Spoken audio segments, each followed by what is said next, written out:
He killed a giant rabbit with just a single shot. Everyone thought he was high level, like level 100. The problem is he's level 6. To kill a rabbit like that in one hit as a warrior, you'd need at least level 90. If he were an assassin, around 70 would do it, with a crit and some busted buffs, of course. But a level 6 did it in one hit. That's not talent anymore. That's straight up disrespect to the game system. The only girls who saw that wanted him in their guild at any cost. This girl is rank 4 in the world and the leader of the rank 9 guild. And after seeing that whole scene, she's completely stunned by him. She even wants to recruit him into the guild. But what no one knows is that up until now, this weapon was complete trash. It took about 1 minute just to load. He didn't even shoot with it. He used it like a club to beat up lousy rabbits. Soon he unlocks the melee sniper class. But do you know why he's so good at shooting? He used to be the best sniper in the Army Special Forces. The kind of guy who lands shots even while playing with lag. It had been years since he missed a single shot. But everything changed when a box of explosives decided to play Russian roulette with his legs. So he never walked again. However, his mom and his best friend bought him a virtual reality game, which means now he could walk again. When he entered the game the same way he came into the world, he met an NPC responsible for that entire world. After being mocked for having a small banana, he needs to choose a name and what appearance he wants. In the end, he decides to keep his real name and appearance. Even the NPC finds it weird that a human wouldn't want to change anything. But just being able to walk again already makes him happy. So it's done, and he's sent into the game. A bright light flashes and he appears on solid ground. Time to test things out, starting with his legs. He throws a high kick and starts running like crazy. Suddenly a man approaches him, saying he's the guy who helps adventurers get used to the Midlands. A walking tutorial and kinda suspicious. So yeah, he's an NPC too. He starts explaining stamina, and right after that asks if the protagonist sees that girl over there. And the NPC's order is for him to go over there and feel her melons. Nice. The second tutorial is how to go to jail. Of course, the MC starts beating him up, saying that's a crime. When he gets back up, the guy says that if he had done it, he would have been kicked out of the city. And that's what he wanted to teach. Trauma-based learning. But what would have happened if he had actually done what the guy said? The guy just says he learns fast and tells him to go to the next training field while running off.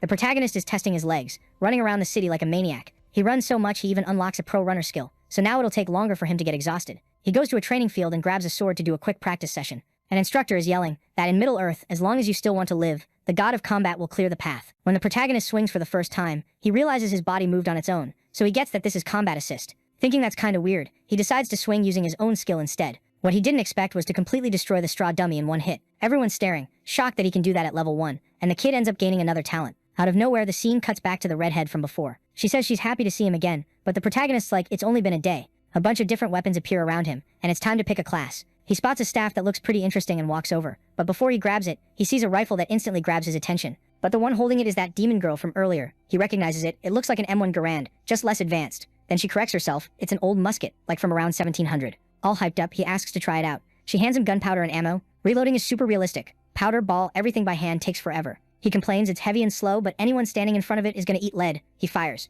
The shot curves and the blast throws smoke everywhere. He misses from point-blank range. She asks if he didn't read the description. Muskets have low accuracy. Still, he tries again. He reloads for about a minute, whining about how long it takes and doubting anyone would actually use that thing. She thinks he's doing pretty well for a beginner. He asks about other long-range weapons. She shows him bows, all of them better. Lee-Ha complains the options suck. One mistake and you're dead. She explains the weight is there to balance the combat. He asks about turning off the assist system. She just repeats the standard NPC lines. He gets it. The system can't encourage that. He has to figure it out on his own. He decides to test it without assist, more accuracy and range, taking advantage of the high damage. He tries to log out to calibrate his aim, but the system blocks it. You can't leave during class selection. He demands to exit. The NPC says only after you pick a class. He realizes they did that to stop players from looking up the best class. No choice, he decides. He gives up on the musket and goes to grab the magic staff. The moment he touches it, he gets launched into the sky and starts screaming. He wakes up in the real world with his mom calling him. She takes off the headset and asks if he's feeling sick. He says he's fine. She says she turned the game off because she thought he was in pain and wanted to wake him up. Lee-Ha says he's fine and asks that next time she use the headset's call button to wake him up. She lets him rest. He remembers his cousin saying he could make money in the game with a good class.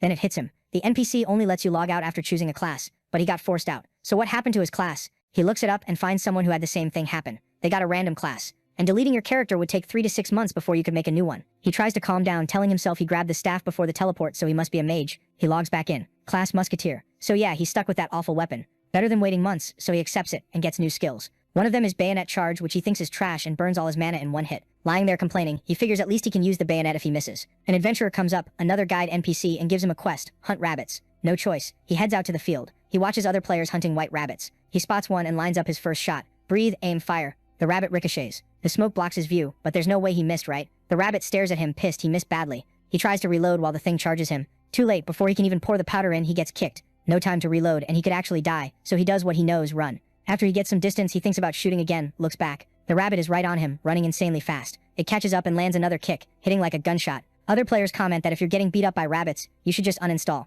He's already lost half his HP trying to respond. Exhausted, he drops the rifle and yells right in the rabbit's face, then uses the gun like a club and smacks it, sending it flying. The gun isn't only for shooting. Almost passing out, he props himself up with the musket and charges the others. He takes a bunch of kicks but keeps fighting, swinging instead of shooting. The other players are confused, a long-range class fighting in melee. Even so, he finally kills the rabbit, barely. Still in disbelief that he missed that point-blank shot. He knows if killing a rabbit was that hard, monsters with more HP are gonna be worse. Another adventurer kills rabbits easily with a sword. Lee Ha feels like the system is straight up screwing his class. He decides he's not losing to this dumb system, and starts testing the realism. He goes home and researches weapons, trajectory, range. He realizes that with assist on, he only gets one shot per minute. He decides using the musket like a club is his best option, until he builds proficiency. Then his mom interrupts. She asks if he's been less sad since the game, and says she should have gotten it for him sooner. He thanks her, tells her to go to sleep, and promises he won't be long. He swears he's going to make money in the game, he can't work outside, and maybe even pay for surgery so he can walk again. Back in the game, adventurers get startled by a gunshot and ask if there are guns in there. They see Lee Ha reloading so slowly it looks like magic. He's proud of the improvement, but they laugh at him. Slow class, he should quit. They say he doesn't even hunt, he just shoots tree stumps. He ignores them and focuses on accuracy. He counts his ammo and goes back to the rabbits. Hidden in a bush, he watches his target. He calculates distance, wind, waits. He fires. The bullet only hits its paw. The rabbit just gets even angrier. Then it turns into a straight-up fistfight. Lee Ha uses the musket like a club. Pissed he can't land a shot. After all the chaos, he finally kills another rabbit. He gets achievements and his stats go up. Levels up and ends up on some low-tier hero ranking. But the musket breaks. It was basically disposable. He gets even more annoyed, realizes the handle wouldn't survive many more hits anyway, while other players watch without understanding what's going on. He beats another rabbit and yells that smacking things is easier than shooting. He levels up and gets praised. His reputation for taking down monsters by pistol whipping them starts spreading. He finishes the mission and gets a backpack. When the NPC offers to repeat it, he instantly refuses. He's had enough rabbits. He counts his money. Still nowhere near the surgery, but it's a start. Walking through town, he meets Madame Lu, a restaurant owner who offers 7 copper for each rabbit meat. She says she needs a lot of meat for the restaurant and asks if he wants to help. Lee Hax gets a new quest, hunt a black-furred rabbit. He notices the number 1. It's the start of a chain. Madame Lu explains it's rare and gives him a rabbit skin pouch to lure it in. If he brings the wrong meat, she'll come at him with a knife. Before heading out, he buys ammo. The seller charges a lot for gunpowder. There are barely any musketeers in town. The class already sucks, and it's still more expensive. The guy suggests unstable powder, but Lee Ha's afraid he'll never make a profit, and beating rabbits up ruins the meat. He pays anyway. He tries to pick up a quest, but the shopkeeper refuses. Nothing for someone who cries over bullets. He leaves complaining he should have just become a mage. Then he realizes quests have prerequisites. The cook only offered 1 after seeing the rabbit meat he'd hunted. Now he has to figure out each NPC's requirements. His stomach growls. There's a hunger system. Below 30% you get penalties. He goes to the tavern to test the food. He asks for bread, but the shop is closing. The game follows real hours. Shop shut after sunset. He runs around to the last place is still open. Everything's expensive. The owner explains. Rabbits are eating all the wheat. He senses a possible quest and tries to bargain. He hunted rabbits for the vice captain, so can he get bread if he solves the problem? She says he's like the 20th adventurer to try that line. They reproduce way too fast, but she changes her tune when he mentions Madame Rue's black rabbit. She asks if it's Angus stronger than the normal ones, and doubts him. Someone dealing with that wouldn't be broke enough to be begging for bread. Lee Ha shows the stinky pouch Rue gave him. She believes him and asks a favor. Gather herbs in the rabbit's territory. It's basically a life or death mission,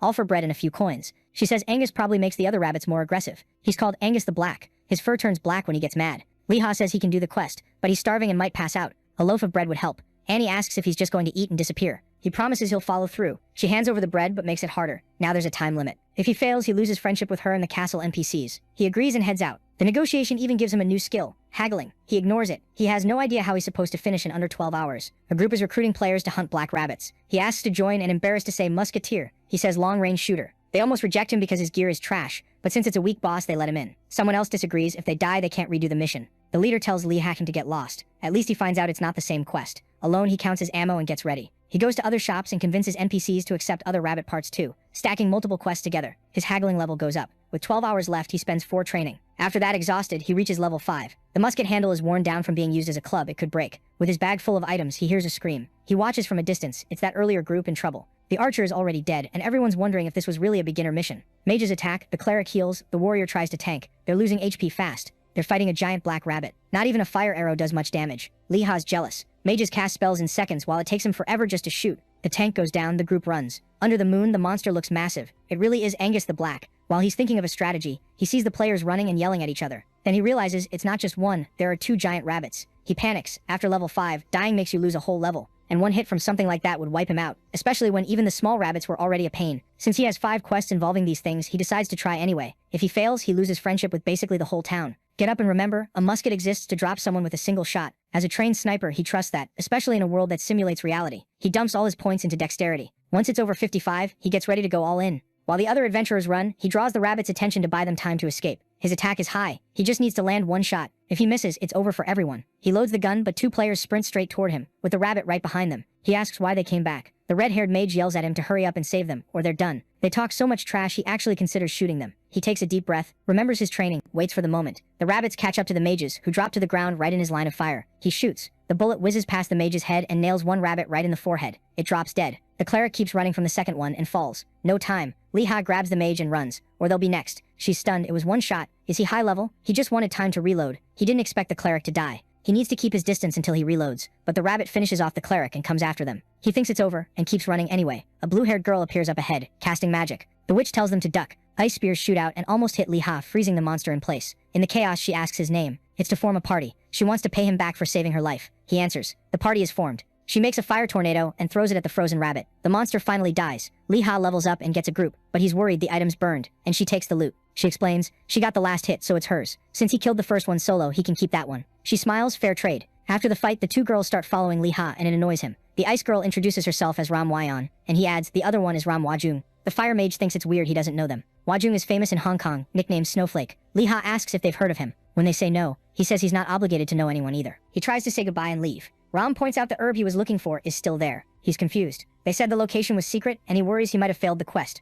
Ram says he can tell other players about it. The mage realizes he's just scared they'll steal the item. They ask how he killed Angus with one shot when it had full HP. Lee-Ha says it was luck. He gets a bunch of achievements boosting his stats. One says he's starting to understand weaknesses and crits. The two take him to a restaurant to celebrate. He asks who they really are. An NPC let Hwajung pass without even questioning her. The fire mage introduces herself as Ram Hwayeon and introduces her sister, Ram Hwajung. Lee-Ha doubts the whole fire mage thing since she basically just ran during the fight. She says she didn't pick the class name. Back to the point. What's the secret behind that hit? He says he just shot. They don't buy it. They ask his level. It must be high. Hwajung says it was an insta-kill. With his stats, even a crit wouldn't be enough. Only an instant death effect would explain it. Lee-Ha's thrown off by how she knows his stats, skills, and items. Hwajung says only a level 90 could have taken that rabbit down in one hit. Not 90 strength. Level 90. He remembers an achievement asking if he wasn't ashamed to hunt in a beginner area. Now he gets it. He beat something only a level 90 could, and the game bugged out. There are still questions, but Hwajung invites him to their guild. Her sister is top of the global rankings and the guild is famous. Even if he's low level and poorly geared, he could grow fast. Surprisingly, Lee-Ha refuses. He jokes that his mom taught him never to take candy from strangers. Really, the offer feels way too good. Why would a top guild pick him of all people? Even with Hwajung pushing, he says he'll research other guilds first. Hwajung accepts it, better than saying yes to everything. She sends a friend request and he accepts. Then he stands up, says he'll pay the bill, and thanks them for saving his life. While her sister pays, Hwajung keeps flirting and says they'll meet again. They leave. He tries to process everything and decides to go collect rewards with Annie. He stops by an accessory shop. The seller's impressed he beat the rabbit in less than a day. He turns in another quest to the blacksmith and gets money. He levels up again, turns in the hide at a clothing shop and gets new armor. His bargaining skill and his friendship in the city go up. Finally, he heads to the bakery. Annie greets him warmly and even gives him free bread. They're not strangers anymore. The other players find the sudden change weird, especially after she called him poor. She asks about the herbs. He hands them over. She practically faints from happiness. He asks if they're really that good. She says the smell is irresistible. He mentions they came from rabbit poop. He leaves, finishes the quest, and gets a bonus. Still wondering if all that stress was even worth it. At Madame Rue's place, she's already heard rumors about the fight. He realizes that being friends changes how NPCs treat him. He delivers the meat and gets a lunchbox, but she asks him to wait. Then part 2 pops up, defeat the bird of the Mountain of Light, the Sword Eagle, the final boss of the Castle of Light. To unlock it, he needs to be level 10. He's like, why is the reward just food? She answers bluntly. She wants to sell the meat in the capital, influence politicians, and make a profit. He's shocked. Corruption in the game. She even gives him extra food because of the rabbits.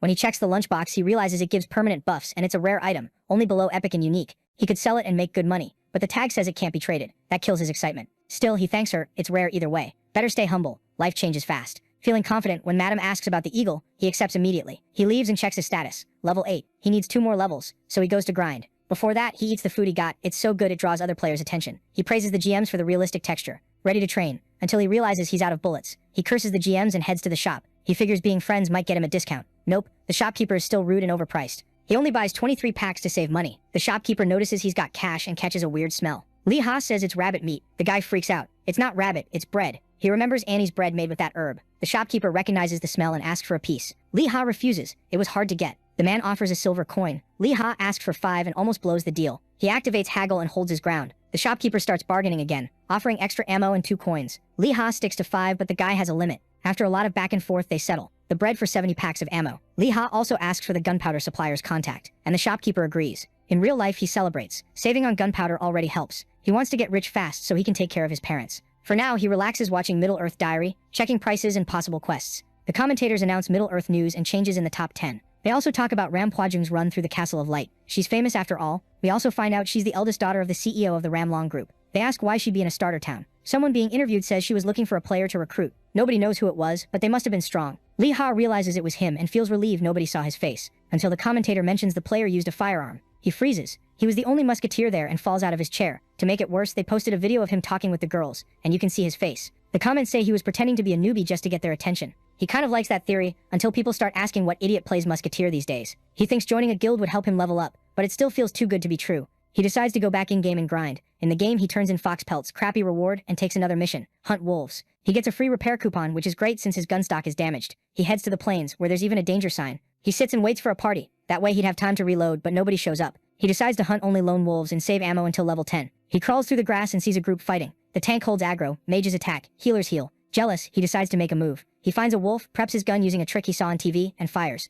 Direct hit, the wolf drops. Another one shows up with red eyes. He didn't even see where it came from. His musket is almost breaking, so he has to avoid getting hit. He grabs ammo. He needs a full minute to reload, which is rough with the wolf that close. Still, he reloads as fast as he can, and barely has time to aim. Something weird happens. The wolf nearby doesn't rush him. He realizes the animal is moving, trying to get out of his line of fire. Moving targets are hard. Zigzagging like that, he'd miss even up close. He thinks about backing off, but he'd lose the loot from the first wolf. All or nothing. He pushes forward. He yells loud to get its attention. It works. The wolf charges, furious. That was the plan. With predictable movement, Li Ha fires and clips it. That's enough. The wolf drops, not even understanding what happened. The shout mimicked a gunshot and fooled the animal. He can't tell if the wolf was smart for noticing the pattern, or dumb for falling for the trick. After leveling up his musket skill, he checks the area. Looks clear. Until a huge shadow appears behind him. The figure asks how he did that. It's another player, massive, tagging along with a lizard man and a crow. Li Ha freaks out, thinking they're monsters. The lizard explains, they're players. He's shocked. He'd only seen races like that on the website, and starts to leave. The lizard calls him back and he apologizes. They ask if he hunts alone and how he killed the wolves with one shot. They also invite him to join their party. Similar levels. Even though he's nervous, he realizes they're chill and want help dealing with packs of 3 wolves. They notice his reload is slow and offer to cover him. He agrees, asking if level 8 is an issue. It isn't. They start hunting. Damage over time, the giant tanks and heals. He introduces himself. The lizard is Bayemi, a poison mage. The giant is Jinggong. Li Ha asks his class and gets this weird sense of deja vu. Then he remembers. Jing is the player who lost energy, picking a class and accidentally became a druid. The giant confirms it, embarrassed. He even got pity donations. Bayemi changes the subject, saying he's from Vietnam. Li Ha likes the team, even if he's basically the main damage dealer. They decide to go for it. But the fight turns into a mess. Jing starts yelling at the crow to attack like a little kid watching cartoons. Li Ha tries not to laugh and loses focus. Bayemi looks like he's charging up some huge poison attack, but he just spits out something pathetic that only pisses the wolves off. Li Ha can barely aim because he's laughing at the team, but every miss costs him a full minute of reload time. He locks in and nails a wolf right as it's about to hit Jing Gong. Another one attacks. Jing raises his hands and brings them down in a hammer smash, dropping it. Bayemi darts in and drives his sword in to finish it. A third shows up, but Li Ha's already reloaded and drops it with a shot. He's hyped about the teamwork. His musket skill improves, and he hits level 9. Bayemi congratulates him. Li Ha thanks them for the help. Bayemi says it was Li Ha's damage and Jing's tanking. The giant gets all awkward. Li Ha wants to turn in the quest, but Bayemi suggests waiting until he's at 90% of level 9. That way the reward pushes him straight to level 10, and they can do the eagle mission together. He agrees. They spend days grinding while other players look at their weird style. Jing gets better as a tank, holding wolves, healing and yelling out every attack. Bayemi pops up behind them, spitting poison. Li Ha steps out of the bushes and finishes with a shot. Weird but effective. The crazy part is Bayemi casting while moving. Jing compares it to running with a full cup without spilling. Li Ha remembers he's only seen that with Puejong from the top 10. How's Bayemi doing that at level 9? He doesn't ask. They rest and check XP. Bayemi says the Eagle quest is recommended for level 12 or 13, but they can grind until Li Ha hits 10. Li Ha thought it needed 5 level 12 players, but Bayemi wants to try it with 3 level 10s. After more fights, night falls. Li Ha finally gets enough XP. Bayemi and Jing also reach level 10. They head back to town, turn in the pelts, and Li Ha finally hits level 10. When he levels up, Li Ha's screen turns red. He doesn't get it, until he realizes he completed a secret quest, 100% friendship with the town. He gets the honorary member title, flashy effects that make everyone stare, and extra rewards including a repair coupon. Embarrassed by all the attention, he bolts. Outside the village, he rests and complains about being put on display. Bayemi explains, only newbies live there, no one's ever seen 100% reputation. Li Ha asks how he knew. Bayemi plays it off, saying he recognized the animation from online. Li Ha pretends to buy it, but he's suspicious. Normally quests only give 60%. Li Ha remembers all the extra NPC errands he did while hunting. Bayemi and Jing are surprised. They didn't know about that. Bayemi internally still can't believe Li Ha killed Angus at level 5. After that, Li Ha goes to the ammo shop. Even with reputation, everything's still expensive, so he starts haggling. An NPC tries to explain a quest, but he cuts them off. He just wants the eagle one. He gets the mission and finds out the reward is now reputation with the kingdom, way rarer. With everything set, the trio heads out. On the way, they see players who failed and lost their tank. Li Ha calls them campers, even though he's kinda doing the same thing. They ignore them and keep going. They reach the meetup spot with parties and vendors. Bayemi says bad groups need good gear just to survive. Li Ha remembers a strong group that still failed and wonders if they can really pull it off. He suggests getting more people, but Bayemi says nobody would join. Weird comp and only level 10. Then he asks Li Ha to trust him. There's a plan. The dungeon portal opens. Bayemi asks for cover. Hwayeon fights off the wolves until her sister shows up and tells them to back off. Hwayeon freezes everything with ice mist. Hwayeon complains there aren't any left. Her sister says to save mana. those don't even give XP. Huayan teases her, so you froze everything just to show off. Huayanzhang says it didn't even use 1% of her mana. Huayan thanks her when her sister's carrying quests are easy. Huayanzhang reminds her she needs to land the last hit to get XP. No time to waste, she tells her sister to use a stronger spell. Since the enemies fly, Huayan doubts the range, but Huayanzhang tells her to trust her. She starts chanting in Norse. The enemies close in, then get surrounded by freezing air and stabbed by ice spikes. They drop, still alive. Huayanzhang steps out of the party so her sister can get all the XP. Huayan fires stronger fire arrows and finishes them off. In the dungeon, Li Hai gets the musket ready. BME asks if Jinggong has won with nature. He does, but not for combat. Still works. Li Hai's surprised BME knows so much. The lizard man just tells him to follow behind them. He'll get it soon. The invasion continues and the plan starts. BME coats his body in poison. Li Hai thinks that's insane. BME tells Jing to use one with nature and says to trust him. Wolves won't come near. They head into the territory toward the boss, the sword eagle. A wolf shows up. Li Hai wants to act. BME tells him to relax and walks right up to it. The animal doesn't attack. The plan works. The realistic AI avoids poisoned prey. Since the lizard man resists poison, he can just cover himself in it. Jing camouflages as a tree. Li Hai just has to use the poison smell. Li Hai's impressed by the loophole, until a crow flies up, calling for Jing. The camouflage breaks. The wolves catch the scent too late. About 20 of them surround them. Jing apologizes and says he'll distract them while the others run. He'll take 2 days to get back into the game. Li Hai refuses to leave his friend. While the others are talking calmly, he takes it seriously and starts thinking of a plan using the AI. He asks for a second. Jing asks what the idea is. If they stall, the wolves will attack. Li Hai gets ready and says they're a team. If they're going down fighting together. Bayemi asks what the plan is. Since the musket only hits one target at a time, Li Hai just reloads, but with 2 packs of gunpowder and no bullet. He tells everyone to cover their ears. He fires massive explosion. The other 2 almost go deaf and complain. Great, now the wolves are definitely coming, but the pack turns and ignores the group. Li Hai tells them to run and says he'll explain later. While they're escaping, he explains he used something different. The wolves follow the smell of the gunpowder. Once they lose them, Bayemi realizes it was a sound and smell distraction. It worked because the game is realistic. Even humans can't handle gunpowder up close. He compliments Li Hai's knowledge and asks if he's played Middle-earth before. Li Hai thinks it's obvious they're literally in the game, but Bayemi changes the subject. Jing asks them to look away so he can summon the crow. They think it's some secret skill, he's just embarrassed. They insist on watching. With no choice, he does a ridiculous dance with a shiny final pose. The other 2 crack up laughing. He says without the dance it won't work. Summons come from the heart. They mess with him a bit more until the crow shows up. They head to the top of the mountain to face the boss. From far away, they see the eagle, way bigger than they expected. Li Hai jokes that soon they'll be fighting something the size of a house. The boss is 4 times bigger than the other eagles. Bayemi explains, it starts with a dive bomb, it can rip arms off, then it lands and lets out a supersonic screech that stuns. They should attack while it's in the tree. Below 30% it loses flight. Jing does max damage and Bayemi distracts the minions. Li Hai asks to shoot first. Bayemi would rather wipe the smaller birds first, then focus the boss. Bayemi asks why pick the riskier option. He might not even hit from that far. Li Hai says at 90 meters he can. If he misses, Bayemi starts casting. He also tells Jing to lie down. He's going to use his body as a rest. The big guy turns into a tripod. Not happy about it. Li Hai aims. The eagle lines up. Since the bullet's slow, he leads the shot and fires. Direct hit. He tells them to move in when it falls. But a message pops up. New achievement. He defeated the eagle with a single shot. Everyone levels up. Musket level 4. Sword eagle feather and +1 to all stats. Jing thanks him for the bonuses. Bayemi can't believe it. They grab the drops, dungeon ejection in 30 seconds. More achievements pop up. One roasting him for hunting in a beginner area. Another sniper etymology gives the skill calm heart and stat bonuses. Then another one. He's the 2nd player in the world to get it, entering the Hall of Fame. No time, Bayemi tells them to get out. Outside the dungeon, they celebrate now they're real players. Back in town, everyone's talking about the bonus rewards. Bayemi only wants to know how he killed the boss in a single shot. That wasn't some random fly. Even with high DPS, it should have taken a while. Buff? Nope. Crit? Maybe luck. Li Hai says if he knew how to repeat it, he'd already be level 50. Bayemi doesn't look convinced. Honestly, Li Hai doesn't get it either. The lizard apologizes. Jing says they basically hit the jackpot as a party. Li Hai remembers the sniper motto, never let them know it was you. He decides to keep it low-key and turns the quest into the vice captain. He gains reputation with the country, levels up, and gets a letter to the Brown Best Musketeer Academy in the capital, the best on the continent. The captain says he'll learn way more there about enemy weak points. Li Hai finds it weird that the vice captain knows he understands monster weaknesses, until he remembers the achievement that revealed it. Suddenly the guy hugs him tight, thanks him, and asks him to become someone great for the kingdom. Li Hai knows it's because his reputation is maxed,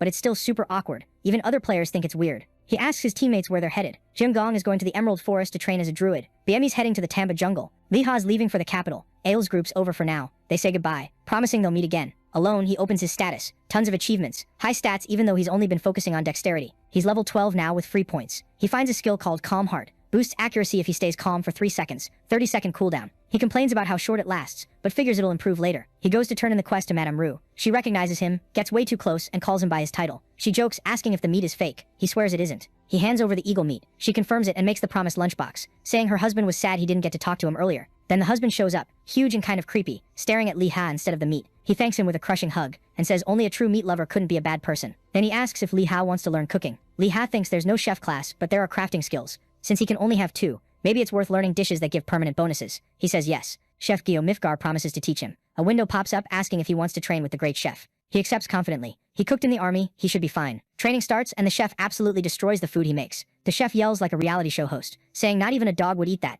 Regretting ever teaching him, he keeps roasting him. Leha only doesn't shoot him because he'd get banned, so he holds it in. After a bunch of dishes, it's time for another evaluation. Out of patience, Leha threatens him. If he doesn't pass him, he'll shoot for real. By some miracle, Gyo approves him, and even says it was thanks to his amazing teacher. Totally traumatized, Leha leaves the shop trying not to come back and murder the chef, but he does get the cooking skill. On the way out, he notices a vitality debuff from training, and runs into Madame Rue, who hands him the promised lunchbox. She asks for another favor. He complains about yet another quest, and says he's not accepting until he knows what it is. Annoyed, she puts another lunchbox on the table. Deliver food and a letter to her sister in the capital. Failing would massively drop their friendship. Weird for a final quest. He asks if he's going to have to fight a monster. She says worse. People, maybe even assassins. Then she laughs and says she's kidding. With a 1-month deadline, he figures he can get there in 15 days, and he's going to the capital anyway because of the academy. He accepts. Rue says the lunchbox has magical preservation, but the taste won't last forever, so don't mess up the delivery. He takes both lunchboxes and heads out, but first eats his to boost his stats. He thinks he'd get rich if he could make stuff like that. Then he reads the description on the other one. Insanely high bonus, unique item, and tradable. Immediately he thinks about selling it. In real life, he checks the prices. It'd be worth a fortune, like 5% of the cost of the surgery that would let him walk again. But selling it would wreck his reputation with the capital. He hesitates. They're just NPCs, programmed data. Is it really worth it? While he's thinking, his mom walks into the room asking if everything's okay. She asks why he's still up and says tomorrow she has an important dinner, so she'll be home late, but she'll leave food ready. Touched, Leha decides to stop thinking about the lunchbox for now. He'll go to the capital and figure it out on the way. In-game, he goes to the ammo shop. The seller, weirdly friendly, asks about the herb. Leha says he couldn't get it. He also asks about the supplier they talked about. The guy says he should be arriving soon and offers tea. While they drink, Leha asks about maps. They cost 5 gold, premium item. Now he gets why people just take screenshots. He passes for now. The supplier arrives, Babu. He and Leha lock eyes. Leha asks for cheap ammo. Babu agrees. The shop owner tries to kick the kid out so he can negotiate a loan, but Babu blurts out the prices. Bullets for 1 copper, gunpowder for 4. Leha realizes he'd been getting ripped off before, and calls the seller out about the 15 he used to pay. He starts to leave, telling the guy to go find the herb himself. The man begs and promises any reward. Leha asks for a musket. Not happening. So he picks the expensive map instead. The seller hesitates, but when he hears it's about the herb, he agrees. Leha walks out winning, loaded with ammo. After that, he opens a bank account to make buying stuff easier. He remembers his cousin Kijong and calls him.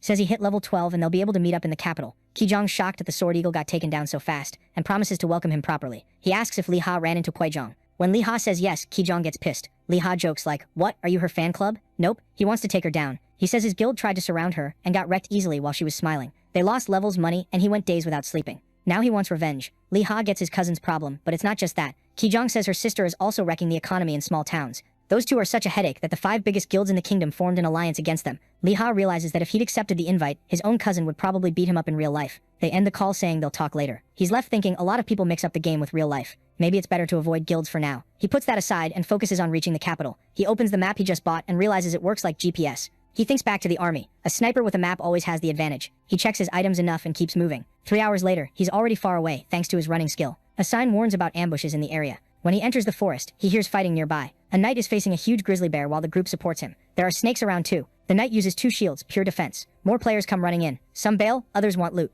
A raid starts forming, recruiting anyone with high damage. Leha watches and figures, you'd need like 20 people for a boss like that. And he's not much help since range damage sucks against the bear. The guild is called Kim Flower Petal. He thinks the name's weird and backs off, hiding behind a rock. The leader organizes things. Healers take care of the injured. DPS stays close to the tanks. Pretty solid setup for a bunch of strangers. An archer pulls aggro. The bear roars. The effect reaches even Leha from far away. Everyone gets paralyzed for almost 2 minutes. The monster charges in to crush them. Even from a distance, Leha can't move either, and he's stunned by the size bigger than an elephant. He tries to react, panicking, scared he'll be noticed, and the feeling of not being able to move his legs makes him think of the real world. He wonders if the group can hold out long enough. The leader tells the healers to remove the effect as the bear closes in. Then the captain steps up and with both shields blocks the monster's hit. The captain looks over and spots Leha with the musket. He says he would have invited him to the party if he'd known, and the mage confirms it was a headshot. He considers pulling aggro so Leha can shoot again, but drops it. Even if he hits, the kid would die during the 1-minute reload. The bear gets up even angrier and roars, paralyzing Leha again. He tries to reload, basically impossible like this. A few survivors run and distract the boss for a moment, but they soon go down in the flames. Desperate, Leha calls out to the captain for help. No answer. He already ran. The bear finishes wiping everyone out. Leha takes a deep breath and finally finishes reloading. He aims at the flaming monster. He fires. Another headshot. The shot echoes and catches the captain's attention from far away. The group is stunned. 2 shots in a row. They suggest going back to help and split the loot, but the captain refuses. Without his shields, he'd be the first to die. The last player drops. Only Leha is left. Even so, the captain decides to gather reinforcements and come back later, maybe even steal Lee Ha's loot. Cut to the village. He tells everyone what happened and recruits a bunch of players. Half an hour later, they return to the spot. The forest is wrecked, but the bear is gone. He says the boss must have run off because it was low on HP, and tells them to move carefully. 2 hours searching, nothing. 3 hours, people start complaining, thinking he made it up. The captain insists. The destruction proves the bear was there. It's just hiding somewhere hurt. The players agree to look a bit longer, but warn him, if they don't find anything, his reputation's done. He starts sweating and wonders if the musketeer really killed the boss alone. Cut to 4 hours earlier. Lee Ha is still fighting. The bear survived the headshot and is even more furious, setting everything around it on fire. The paralysis wears off, and Lee Ha backs up to reposition. He spots the captain's group running away and gets annoyed, but forces himself to refocus. While dodging, he reloads as he walks, something he practiced. He lines up the shot, 3 headshots should do it. But the bear's already close. 1 swipe sends him flying. The game only transmits 20% of real pain, still hurts like hell. Low HP, blurry vision. He tries to listen for the monster, but the bear moves silently. He focuses. The next hit decides everything. He remembers the sniper mantra and feels the enemy's presence. He dodges and shoots it in the chin. The bear staggers back, but it's still standing after 3 shots. Out of options, Lee Ha uses bayonet charge, the skill he thought was useless. He rushes in and drives the musket into the bear's chest, tearing it even more when he yanks it back out. He takes another hit and goes down. Cut to him waking up, not knowing what happened. Messages pop up. He gained a bunch of levels. He went up 9 class levels and his musket skill hit level 5. He beat the bear. He celebrates and starts collecting loot. The system tells him the boss was 50 levels higher than him. He gets into the Hall of Fame and earns stat and damage buffs. Now he's level 21, with a ton of points to spend. He puts almost everything into dexterity, and a little into HP. He picks up weapons from dead players to sell later. Then he grabs the bear's drops. A full rare fur set cloak, hood and boots, with resistance to fear and fire. No weapon, but still an awesome reward. Since the new set is better than anything he had, Lee Ha equips it and gets the resistances and stat bonuses. It fits perfectly, properly geared up now. He keeps moving. Cut to Captain Kim getting absolutely roasted. The clip of him running away went viral. In real life, he's as huge as his avatar, and he even smashes his keyboard in rage. Not knowing Lee Ha killed the bear, he swears he'll hunt down whoever did it. He suspects the protagonist, but thinks there's no way he could have beaten the boss alone. Still, he decides to look into him.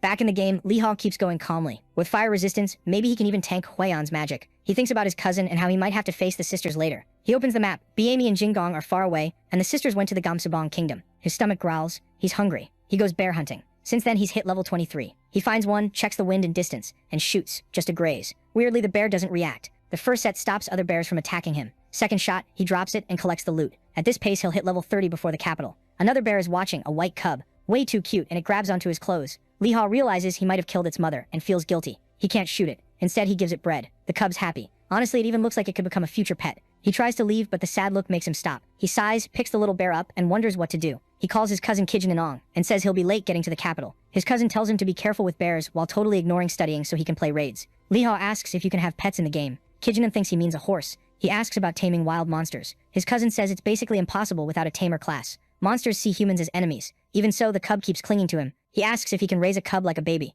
Kijinan says cubs are rare, and they give the same EXP as adults, so people always kill them first. Lee Ha gets discouraged, says goodbye, and promises to meet his cousin in the capital. He looks at the cub on the ground and sighs. If he leaves it there, some other player will farm it. So he decides to take it with him. Next day, while hunting bears, he reaches level 24. He notices the cub also gains EXP and grows. He keeps collecting drops to sell, until a golden snake shows up, bites his leg and slithers off. Poison 50 damage every 10 seconds for 3 minutes. He survives, but barely has any HP left. The cub finds and kills the snake. Lee Ha hugs the bear, then it immediately starts tearing into the snake like it has zero mercy. After that, it grows way too fast. Before long, it turns into a mount. Next day, the bear's already huge and Lee Ha is riding it. Other players attack him a bunch of times thinking it's a monster, so the protagonist has to step in. He realizes he's going to have problems in the capital. When he reaches a town, guards block the entrance because they're scared of the bear. Lee Ha tries to explain it's harmless. Then the bear bites a nearby head and everyone runs. With no way to get in, he decides to leave. He hears locals wondering why someone would ride a bear instead of a horse, and that gives him an idea. He asks if it can run fast. The bear takes off instantly. Now the two of them speed toward the capital, avoiding people.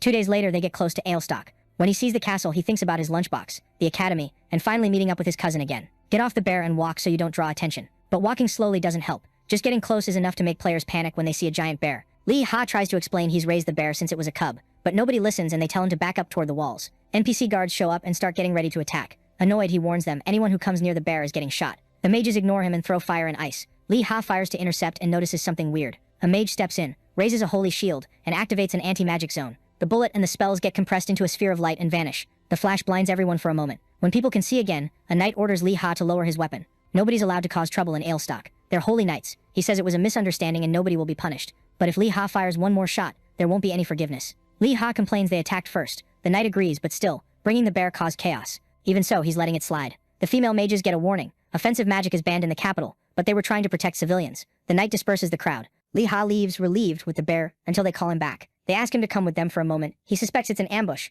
The knight introduces himself, Sir Cindergaard. He swears on his honor he won't harm Lee Ha or the bear. Lee Ha agrees, still confused. Cindergaard tells Sir Degram to guide him through the city. With no real choice, he follows. As they walk, Cindergaard realizes something. The holy shield supposed to stop any attack cracked from Lee Ha's shot. That oath gives Lee Ha an achievement and plus a 50 reputation on the continent. Degram stops along the way and asks about the bear. He says he knows Lee Ha is an honorary member of the Castle of Lightguard, so he doesn't need to be so suspicious. Cindergaard shows up again and says someone like him would never cause trouble. Lee Ha asks how they knew he was an honorary guard member. Cindergaard says they already know he works for the good of the kingdom. The protagonist realizes it was his quest reputation that made the knights trust him, so he tells the whole story, how he found and tamed the bear on the way to the city, and how he beat a bunch of bears including a bear of agony. Cindergaard gets that the bear is tame, but he can't let it walk around Ailstock. A giant bear would cause mass panic. A soldier says bears need to live with other bears, and suggests releasing the cub back into the wild. Lee Ha hesitates. You can't really tell a domesticated bear from a wild one, and some player might attack it. Still, with no choice, he agrees to release the bear immediately. The little guy looks confused. Before leaving, Degram asks his name. Ha Lee Ha the Musketeer. The two knights sprout angel wings and take off, saying they won't forget that name even if it's kind of funny. They disappear into the sky, leaving the protagonist jealous of their ridiculous aura. Lee Ha takes the bear outside the city. They walk until night. The bear hugs him. Lee Ha says it's better if they split up. He remembers their time together. Short, but he got attached and starts walking away, leaving the bear sad. Suddenly the bear bites his hand, freaking him out. Why? The bear starts licking the wound and then it shines brightly. An achievement pops up, Soul Bond created. He'll never forget that bear. Lee Ha is the third player in the game to get it. He gets buffs and enters the Hall of Fame. The bear cries. Lee Ha promises he'll never forget him. He asks the bear not to get hunted, but at that size, it'll probably be the one doing the hunting. They say goodbye. Lee Ha feels weird. He didn't even feel like this when he separated from Bayami. He absent-mindedly kicks a rock. The rock hits a wolf which howls and charges. Before it attacks, a new skill appears. He can summon the bear's soul whenever he wants, even if it dies. The summon is half his level, but it can grow stronger. Meanwhile, the bear joins the other bears and quickly becomes almost like a leader. Lee Ha heads back to the city and gets there in the morning. Ulstock is packed. He wonders how he's supposed to find his cousin. So he calls him. His cousin explains, the capital is where everyone goes when they've got nothing better to do, so it's always crowded. Lee Ha asks where he is. Kijong says he's at the south gate and he's been waiting forever. Lee Ha doesn't know where that is, but his cousin tells him not to worry. The gate doesn't have any landmarks anyway. Turns out Kijong was right next to him the whole time. Lee Ha gets annoyed and asks why he didn't say anything. Kijong says he just wanted to watch him struggle like a noob. After chewing him out, Lee Ha notices something. His cousin is way better geared than he expected. Kijong says it's normal for a high-level player to use that. He looks at the main guy's bear set and asks if he bought it or stole the drop. Lee Ha says he's not some bum, he got it by hunting. His cousin doesn't believe he got that strong that fast. Then another player shows up and introduces himself. A red-haired mage, Hyan. He says he's heard a lot about Lee Ha. According to Kijong, Lee Ha was a real-life sniper and has huge potential. Kijong gets a little embarrassed. Lee Ha feels proud. His cousin's a good guy, he just doesn't show it. Another member shows up and recognizes the set. He praises him. Beating the bear boss at that level is insane. The kid introduces himself as Sosuke. They ask if he's Japanese, he's not. He just based the name on a pretty obvious character. Kijong asks about the boss. Sosuke explains it got famous because of a video of a tank freaking out and running away. It was Captain Kim. Sosuke notices something when he looks at Lee Hei's set, but he doesn't say anything. Then Kijong introduces another player, Tile. He says he called everyone to help Lee Hei's level up. When they ask what level Lee Hei's 25, the whole group freezes. They whisper to Kijong he was supposed to be a newbie. Kijong asks if it's true. Lee Hei's confirms it. He hunted a bit since the last time they met. Haichin does the math. If he killed the Sword Eagle, he should be around level 12. It makes no sense that he jumped more than 10 levels. He asks for Lee Hei's number, saying they're gonna be seeing each other a lot. The rest of the group asks for it too. Haichin wraps it up. They've got other stuff to handle, and Kijong calls him the Guildmaster. They say goodbye and open a portal, leaving the cousins alone. Kijong gets jealous. Teleporting beats walking. He tells Lee Hei's to spill everything and promises to buy him a snack. They're at a tavern. Kijong's impressed by his cousin's skill and the fact he took down a field boss. He figures it's possible at his level. High musket damage plus crits on weak points. He talks about the bear raid that went wrong. The group didn't know how to work together, and everything fell apart. He remembers the captain running off and leaving the bear focused on the other players. But that gave Lee Hei's time to aim without becoming the target. So yeah, with the musket's damage and the bear already almost dead, Kijong admits it. His cousin really did kill the boss. He's impressed and remembers an archer in the guild, who couldn't hit anything until he turned auto-aim back on. They talk about range, and Kijong's like, if the musket only reaches 40 meters, how did Lee Hei's kill the bear from that far with one shot? Lee Hei's corrects him, it wasn't one shot, it was 3. And he finished it off with a bayonet charge when he ran out of bullets. Kijong doesn't get how the bear was still standing after that. Then Lee Hei drops the bomb. He's been hunting the whole time with no aim assist. Why? To learn how to actually play. With aim assist, your accuracy caps at 50%. Without it, it's all on your real aim. When he says all 3 shots were headshots, Kijong gets mad he didn't say that sooner. Still impressed, he asks if Lee Hei wants to join the guild. Lee Hei says no, not right now. Kijong keeps pushing. His guild is one of the strongest on the server, which is why he introduced Lee Hei to the top guys. The leader's famous, shows up on TV, top 8 in Korea and top 40 worldwide. One spell from him just wipes enemies. Lee Hei isn't impressed. He's already met Waijong, who's rank 9 in the world. He asks what his cousin's rank is. Awkwardly, Kijong admits, top 100 in Korea, Master Templar K. He starts bragging. Lee Hei has to hold himself back from shooting him. Global rank 500 isn't that amazing. In 100 million players, yeah it is. He's 2 levels away from 200, and the level cap is way higher than it looked. Lee Hei's shocked. Kijong says after they eat he'll show him the capital before the academy. Back at the guild, Tayo says bye and leaves for a mission, leaving Sasuke and Hien alone. Hien wants to talk privately and asks if anyone's watching. Sasuke uses his eye skills and confirms, nobody. Hien compliments him, not many people slip past his detection. They look over a photo of Lee Hei. Even with different gear, it's obviously him. Level 25 confirmed. They conclude with hidden stats, he's not a newbie. Hien asks if he managed to see his achievements. He didn't. Hien accuses the Ram Witches of using the musketeer against the guild. He's not falling for it. Cornered, Sosuke says he doesn't know if they know Kei and Lee are cousins, or if they're trying to squeeze info out of them. The redhead calls him an idiot. Those were rhetorical questions. What bugs him is not knowing what the witch's next move is. Sosuke says he did manage to see the kid's title. Which one? Fearless. It gives an attack bonus. You only get it by beating a monster 20 levels higher than you. Hien figures the sisters must really trust him. They let him land the final hit, so the Korean player they recruited can only be the gun guy, the only musketeer at that level in the game. He thinks the girls are helping the protagonist. Sosuke says they still can't be sure. Hien insists, a few days ago he was a broke newbie, and now he's level 25 without a single legendary hunt. The gear he was using is rare, no way he got it alone without the sisters' help. Sosuke suggests, maybe he did it solo. Hien slams the table, no chance a level 12 kills Agonia Oso alone. They hit his stats with an item. He freaks out. Lee Ha isn't smart enough to plan this. It was something set up days ago. Kicking the table, he orders them to raise the bounty for capturing the sisters, and to send Kei to keep an eye on his idiot cousin. Before leaving, he warns Sosuke not to trust Kei too much, and to keep monitoring Lee Ha. That's why they added him. He points a finger, use items to hide your location and keep a low profile. Sosuke just nods while the redhead draws a magic circle. With a forced smile, Hien asks if he looks friendly. Yeah, you do. He stares into his eyes. Terrible liar. Sosuke goes quiet. Hien apologizes and hugs him before they teleport. Sometime later in the city, Kei and Lee Ha are looking at a system screen. Kei comments on the map's insane price, while Lee tries to figure out where they are. They're in an alley. Lee says studying maps is basic sniper stuff. You need to know the terrain. Kei suggests they head to the academy. Lee asks about the quest Kei mentioned earlier, the Holy Grill one. When I hit level 100, I went to Candle Castle to check the quest list, and it wasn't there. Lee thinks it's weird. Kei went back there at that level. Kei dodges it and says nobody would buy that lunchbox anyway. Thinking it over, Lee realizes there isn't even a restaurant with that name in ale stock. People just eat from the lunchbox. He figures losing affinity won't hurt that much, and he can get it back in ale stock without going back to Candle Castle.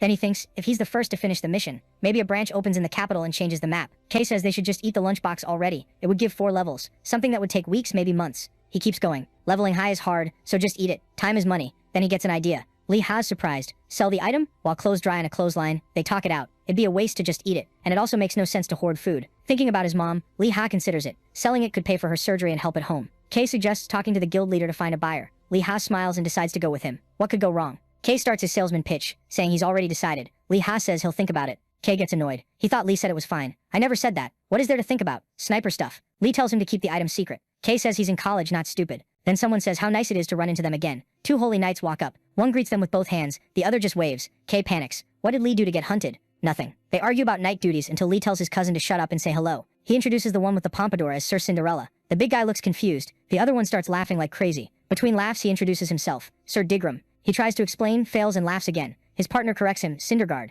Lee realizes the mix-up and apologizes. He asks what they need. They say nothing. They were just passing by to say hi. Lee doesn't buy it. He says the bear has already been released in the South Forest. Cinderguard smiles. He never doubted him and thanks him for cooperating. Then he looks at Kei, a member of the Starlight Guild. Master Kei. They praise the guild's actions in the Northwest and shake his hand. Kei's trembling. He just wanted to level up. Digram says they need to get back to work. Lee's surprised. They really did come just to say hi. Cinderguard confirms. Just a quick hello. They leave. Kei's left with his mouth hanging open. It's his first time talking to sacred guards. Convinced, Kei wonders if it was because of his fame or the guild emblem. Then it hits him. They weren't there for him. They were there for Lee Ha. He loses it. How do they know the musketeer when even he at a high level didn't? Lee explains, they just came to check if he released the bear. Kei asks for the full story and Lee tells him everything. After hearing it, Kei admits it makes sense, but he still thinks it's weird they know more about his cousin than him. His fame was already level 150. Lee's confused. His is 80, even with the level gap. Kei freaks out. No way someone has reputation that high at that level. I just did quests. You can't grind reputation before level 200. Lee insists he doesn't have any special strategy. Kei's exhausted trying to understand. They keep walking. Kei says she wants to see what he's going to do next. Lee says he plays seriously, to earn his bread. Kei suggests leveling up combat skills, but Lee notices a building. A wooden building. Musketeers Academy. They comment on how it's basically falling apart. Kei remembers. The nice academy they saw earlier belonged to the tankers. Lee complains about how unfair it is. Kei says multiple classes share an academy, so that's why theirs is better. He hands over 2 gold coins and some supplies, telling him not to sell the armor yet. Lee thanks him, juggling everything, 2 coins worth like 200 bucks. Kei says she's going to do quests, and he can call her if he needs. Lee smiles. Lee decides to train. He opens the academy door, dark and abandoned. He asks if anyone's there. He sees stuff scattered around. It looks like a haunted shack. A shadow appears behind him. A weapon presses against the back of his neck. Don't move. Not a word. Do what I say and you'll keep breathing. Lee realizes this isn't some regular musketeer. He didn't even sense him. The bearded man tells him to speak without moving his body. Lee raises his hands, introduces himself, and says he's a musketeer. Who sent you? No one. The man's eyes light up when he hears about the recommendation letter from Giat, leader of the Candle Castle Guards. 3 steps forward. Slow. or you'll be having tea with Queen Elizabeth II. Lee's impressed. Perfect distance, out of reach but still in his sights. The guy was good, putting the letter on the ground like he was told. Lee says the gun has no powder and asks if he can hold the shotgun. Don't even think about it. Back up 3 steps. He jokes that Lee's gonna bite it if he doesn't listen. The stranger kneels, picks up the letter and says that with that attitude he must be an outsider. And a musketeer too. The bearded guy mentions Lee's achievements. Lee realizes this has to be an NPC. Bearded, hat on, covered in scars. The man tells him to follow. Soon they're in a room. The bearded man's gun is on the table. Lee asks why it's just the two of them in an academy. The man snaps, shut up and sit. Lee obeys immediately. It reminds him way too much of a sergeant from his past. He decides to treat it like a military academy. The man says Jihad is proud. He reads the letter full of praise and supportive talk. Didn't even know Jihad could write this much. Lee thanks him. The man crumples it up and tosses it. Praise is useless. Leaning on the table, he explains that ethics don't matter for a musketeer, only skill. Lee agrees, ethics just saves time. You agree because of those half-ass achievements? No. The man stomps his foot, annoyed. Great, then this'll be easy. He tells Lee to stand and hands him the weapon to test his aim. As they walk, Lee thinks muskets don't even have sights. Weird way to teach. He wonders why it feels like a test. Anyone can enter the academy after level 10. Then a notification pops up. Entrance test. Fail means rejection. He tenses up. He doesn't know what the test is or what the reward is. You gonna quit already, coward? He says no and accepts. In the training field, there are targets and straw dummies. He gets excited. It's weird, you can train up to level 200, but you can get rejected now. Still, it makes sense. A bad sniper puts the whole team at risk. He figures it's training to teach flexibility, not cracking under pressure. Holding the weapon properly, Lee thinks about restarting the quest, but drops it. He's not quitting. Determined, he faces the field. The bearded man laughs, his nervous face is hilarious, and warns him if he fails, he'll never set foot there again. The wind blows, Lee estimates about 40 meters to the target, a normal distance for him. The evaluator offers 3 tests: speed, accuracy, or penetration. Fail, and it's over. He can ask for help beforehand. Lee thinks speed and accuracy are obvious, but he doesn't get penetration. He chooses accuracy, his strong suit. The bearded man grins. This is gonna be fun. Lee raises his hand. How many people have passed? The man looks confused. Only 2. Lee's shocked with the game's assists. Only 2. And how many tried? The man adjusts his hat. I don't remember cowards and incompetence, but more than 1,000. Lee gets even more tense. 10 million players and only 2 passed? The evaluator starts walking across the field past the targets. Lee thinks the dummy next to him is the target. It isn't. He keeps walking farther, until he's near a stone wall. By Lee's estimate, 55 meters. Still doable. But there's no target. The man points. Stuck in the wall, a tiny blue feather. It used to be on his hat. Lee breaks into a cold sweat. Now he gets why almost nobody passes. In real life he shot farther, but at way bigger targets, trying to sound calm. Crazy that anyone can hit that. The bearded man is already behind him, sitting on a bench. You can start. Lee takes a deep breath. He can't back out. There's only one way. He activates the sync shift. A notification appears and lights wrap around Lee's hat. He tells it to crank the range up to the max. Another message, accuracy guaranteed at 50%. He figures it depends on his senses now. New notification, accuracy set to the highest possible. The system warns the change might affect gameplay. Accept the risks? Yes. Lights wash over his body. Testing his senses, everything looks sharper. He tosses around into the air and sets the musket on the ground. Tap loading? The bearded guy asks. Exactly. The old man says if this were a speed test he'd already have failed. Lee takes his shooting stance. 55 meters to a tiny target. You can barely even see the feather. He calms down. He can do it. He imagines it's a target 250 meters away. The evaluator watches. The kid's focused and gutsy. Lee locks in his aim. The feather gets clearer and clearer. Clear mind. The world around him disappears. Only the target matters. His finger squeezes the trigger. The shot rips through the air. The wind bursts around him. Lee holds his breath. He hit it. The bullet pins the feather and even chips the wall behind it. He celebrates inside. The evaluator's surprised. Nice shot. Lee's shocked the guy can see that far. He can barely see it himself. You're not gonna check. No time. The old man adjusts his hat, smiling even while calling him annoying. Notifications pop up. He passed the test. One of the top 3. Lots of bonuses, plus 40 reputation and a ton of agility. He's pumped, finally getting why the reward was secret. Quit dancing around and get in here already, the grump says. Lee runs in, excited. After that, the man pours an orange drink into a silver cup. You happy? Very. The man browless says the skill explains why he's so irritating. It was luck, Lee says. The bearded guy drops some Yoda-style wisdom. Luck doesn't follow the incompetent. Only the good ones get to walk with it. He drinks while Lee thinks. The achievement said Browless is one of the 3 best musketeers in the world. The old man explains boldness calms the mind, and a calm mind makes precise movements. A flash of the shot through the feather. He smiles. Maybe there's actually a brain in that head. He says if Lee had shown up earlier, he could have trained him to be one of the 3 musketeers. Lee thinks the name's weird, but lets it slide. You're still a diaper baby. Then the old man tosses him a blue bundle. Keep it. What is it? Ammo. Worth 10 silvers. Lee's surprised by the reward. Basic training's useless. What matters is skill. Lee thanks him. Browless tells him not to because it gets worse. He fixes his hat. We're going spider hunting. Lee gets the new quest and gets annoyed. No welcome party, just freelance work. Spider hunting won't give much XP at his level. There are bats in there too. There are. Why? He bargains. He wants to kill bats too. The old man thinks he's being cocky, but Lee insists. He knows the difference between confidence and arrogance, and he'll finish fast. Browburst thinks it over, then opens the door. Fine, you can take a few bats. Lee's thrilled. Then he asks a favor. If he clears the quest, he wants to learn a new skill. The old man's gaze hardens. Then he says, kill 30 spiders and 30 bats in 12 hours. Fail and you lose the rewards. Lee almost falls over. He doesn't even get a full day. He tries to negotiate. You backing out already? Lee gives a thumbs up. I'm going. He takes off running. He thinks it's like investing in the stock market. High risk, high reward. The bearded guy mutters to himself. The kid's entertaining. Lee runs non-stop. 3 hours to the forest and 3 more to get back. And it's not just killing. He has to collect 30 drops from each monster. Hunting 60 won't be easy, but the old man believes in him, so he'll pull it off. He passes a crowd looking for a party. No time. Straight to the west gate. Someone mentions teaming up for the watchtower. He stops. He's heard that name. He remembers the Ram sisters. Checks the map, it's past the Sentinel Mountains, crazy far. He starts running again. That area must be the Fire Ram's territory, with help from the Ice one. He feels jealous. He promises himself he'll catch up to both of them soon. At night, he stops to catch his breath. He did 3 hours and 45 minutes. He thanks his boots and trusts he'll make it back at the same pace. He hears noise. Players are camping out, arguing about monsters. Spiders hide. During the day, they're faster. Bears are easier. He considers grouping up, but hears them say it's better to wait for sunrise, bats sleep. 2 of them warn him it's dangerous to go alone. No time. He heads into the forest. The others start betting how long he'll last. 1 silver till dawn. 2 hours. 1 hour. He hears it all, annoyed, but keeps going. Rude. He points his gun into the dark. Too late to back out now. Under the moon, he crouches between the trees, weapon loaded. He challenges himself. Reload in 63 seconds with his eyes closed. He wants to get better. He digs in his bag and pulls out a long torch. With light, it drops to 50. The torch flares to life. A grotesque spider drops right in front of him, screeching, while others twitch and stir in the light. He lowers the barrel. Bang. The red spider drops instantly. Another one nearby stays on alert. Silence. The 2 of them look like they're deciding what to do next. Lee reloads in a panic while the thing tries to run. It bolts, then a new shot hits it in the back. He exhales. Reloading really did get faster. The spider screeches. With his sensitivity turned up, everything feels even nastier. He almost feels bad for it.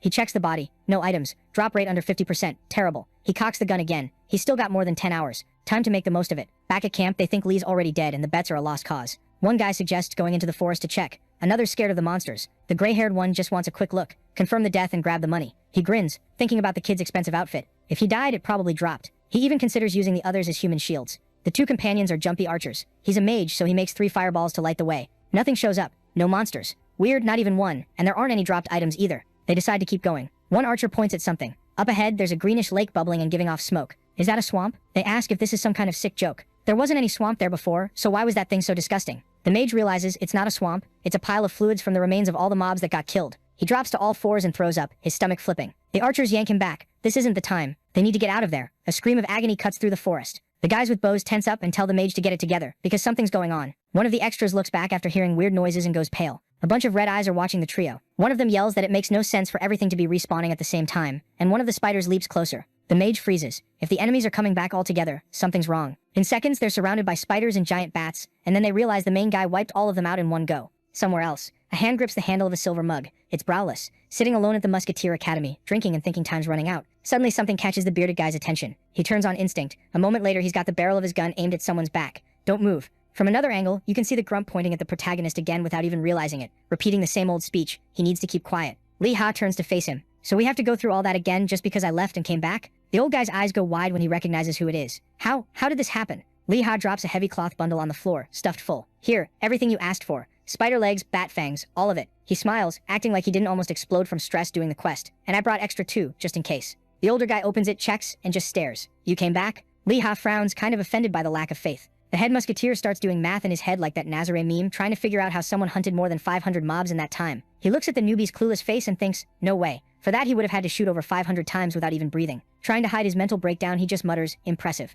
A system notification pops up. Lee Ha reads it, quest complete. And he even got a bonus for doing more than required. That just makes it even crazier. The older guy grumbles that he doesn't know how many bullets got used, but at least it was good practice. Then he tosses Lee a silver coin. Another notification comes with it, a new skill. Excited, Lee Ha opens the message and starts reading. Now he can reload weapons with a 30-second reduction. The effect lasts 5 minutes and can be used every 6 hours. He closes the window and immediately goes, so what's the next task? The boss clears his throat. Before that, we need to talk about something. Like it's no big deal. He asks, how did you manage to hunt and bring all this back? Lee Ha blinks, not getting why that's even a question. The old guy breaks into a cold sweat. I did the math. This is impossible for a newbie. Did you steal these items? Take them from someone? Lee Ha smiles, almost a little wicked. You really want to know? He laces his fingers, rests his elbows on the table and takes a breath, getting ready to explain. I just combined the skills I had and tried to make something new out of it. Back in the forest, in the flashback, a red spider drops dead. A little bat is down too, leaning against a tree exhausted while more mobs get disintegrated. The protagonist admits it, this method is way too slow. He doesn't have any useful skill, no supersonic machine gun nonsense. Going one by one takes forever. And worse, the drops are a joke. 4 monsters just to get 1 item. He reviews what he's got. Calm mind, bayonet hit, and artillery. Still all 1 target at a time. He could try lining mobs up, sure, but he doesn't even know how many enemies the bullet can pierce. What he needs is simple, an AoE attack, and there has to be some clever way to get out of this mess. He realizes he's in a clearing where 5 paths cross, perfect for something with splash damage. He thinks of his Ice Witch friend and feels that little sting of jealousy. Mages probably have a bunch of attacks like that. A musketeer? At least at his level, nothing. But there was one cool thing back then. He remembers the Eagle quest, the gunpowder smoke. It wasn't a skill, but it worked. It even made wolves run off. He thinks when you don't have a skill, you make one. With this almost villain smile Maisa style, he decides to try it at least once. He starts prepping something with his hands, scanning around. Should work. And he makes a point of checking. No other players nearby. In his red cape, he positions himself near a cut tree trunk and rests his weapon on it, like he's about to kick off some ridiculous master plan. He exhales and stomps hard on the grass, uses that as momentum and launches forward. Target a huge red spider, all mandibles. I'll start with you. A sharp leg rises, ready to slice. Lee Hack tracks the movement, steady. The spider swings, and he slides under the strike on his knees at the last second. He pops up in a jump and snaps into a spin, triggering bayonet hit. The tip of the musket slams into the mob's chest. Spider fluid sprays everywhere. The bayonet sticks lodged in the exoskeleton. The spider lets out a horrible screech. Inside, he almost celebrates. Yeah. Scream more, and he takes off down the forest paths, dragging the screaming spider like it's some kind of horn. The forest wakes up. Suddenly, red spiders are crawling in from every direction, and giant bats too pissed because they got yanked out of sleep. Li Hao makes an aggressive move, pops the horn, and splashes liters of bright green liquid everywhere. That fluorescent color's gonna draw everyone in. And it does. The monsters chase him at full speed, and the noise wakes up even more monsters, who join the swarm, and off goes the shooter, running for his life with half the forest behind him. We see the whole forest chasing the kid, starving and losing it, and he's thinking one thing: if I trip, I'm done. There are way too many monsters right on him. A spider leaps and barely misses his head. Li Hao dodges by a hair. They're already catching up. Panic hits. He tries to lengthen his stride, but he can feel it. Like this, he's screwed. He grits his teeth and forces himself to think. Okay, there's still a way. He activates quick boots. That quest is way too important to fail. And then he sees it. He's reaching the spot. The same cut trunk. He grips the weapon with both hands. Finish line, just a little more. In one quick motion, he pivots and faces the trunk, putting it between him and the mob. He aims, finger on the trigger, and activates Calm Mind. His eye changes. His aim gets insanely sharp. The shot nails a tiny little point on top of the trunk. Sparks. Up close you can see it was a fuse, and that trunk was a gunpowder chest. The sparks race inside. 1 second later, boom, a massive explosion swallows the clearing. Spiders and bats get wiped out by the flames. From above, a crater rips open in the ground, burning. Columns of black smoke rise into the night sky.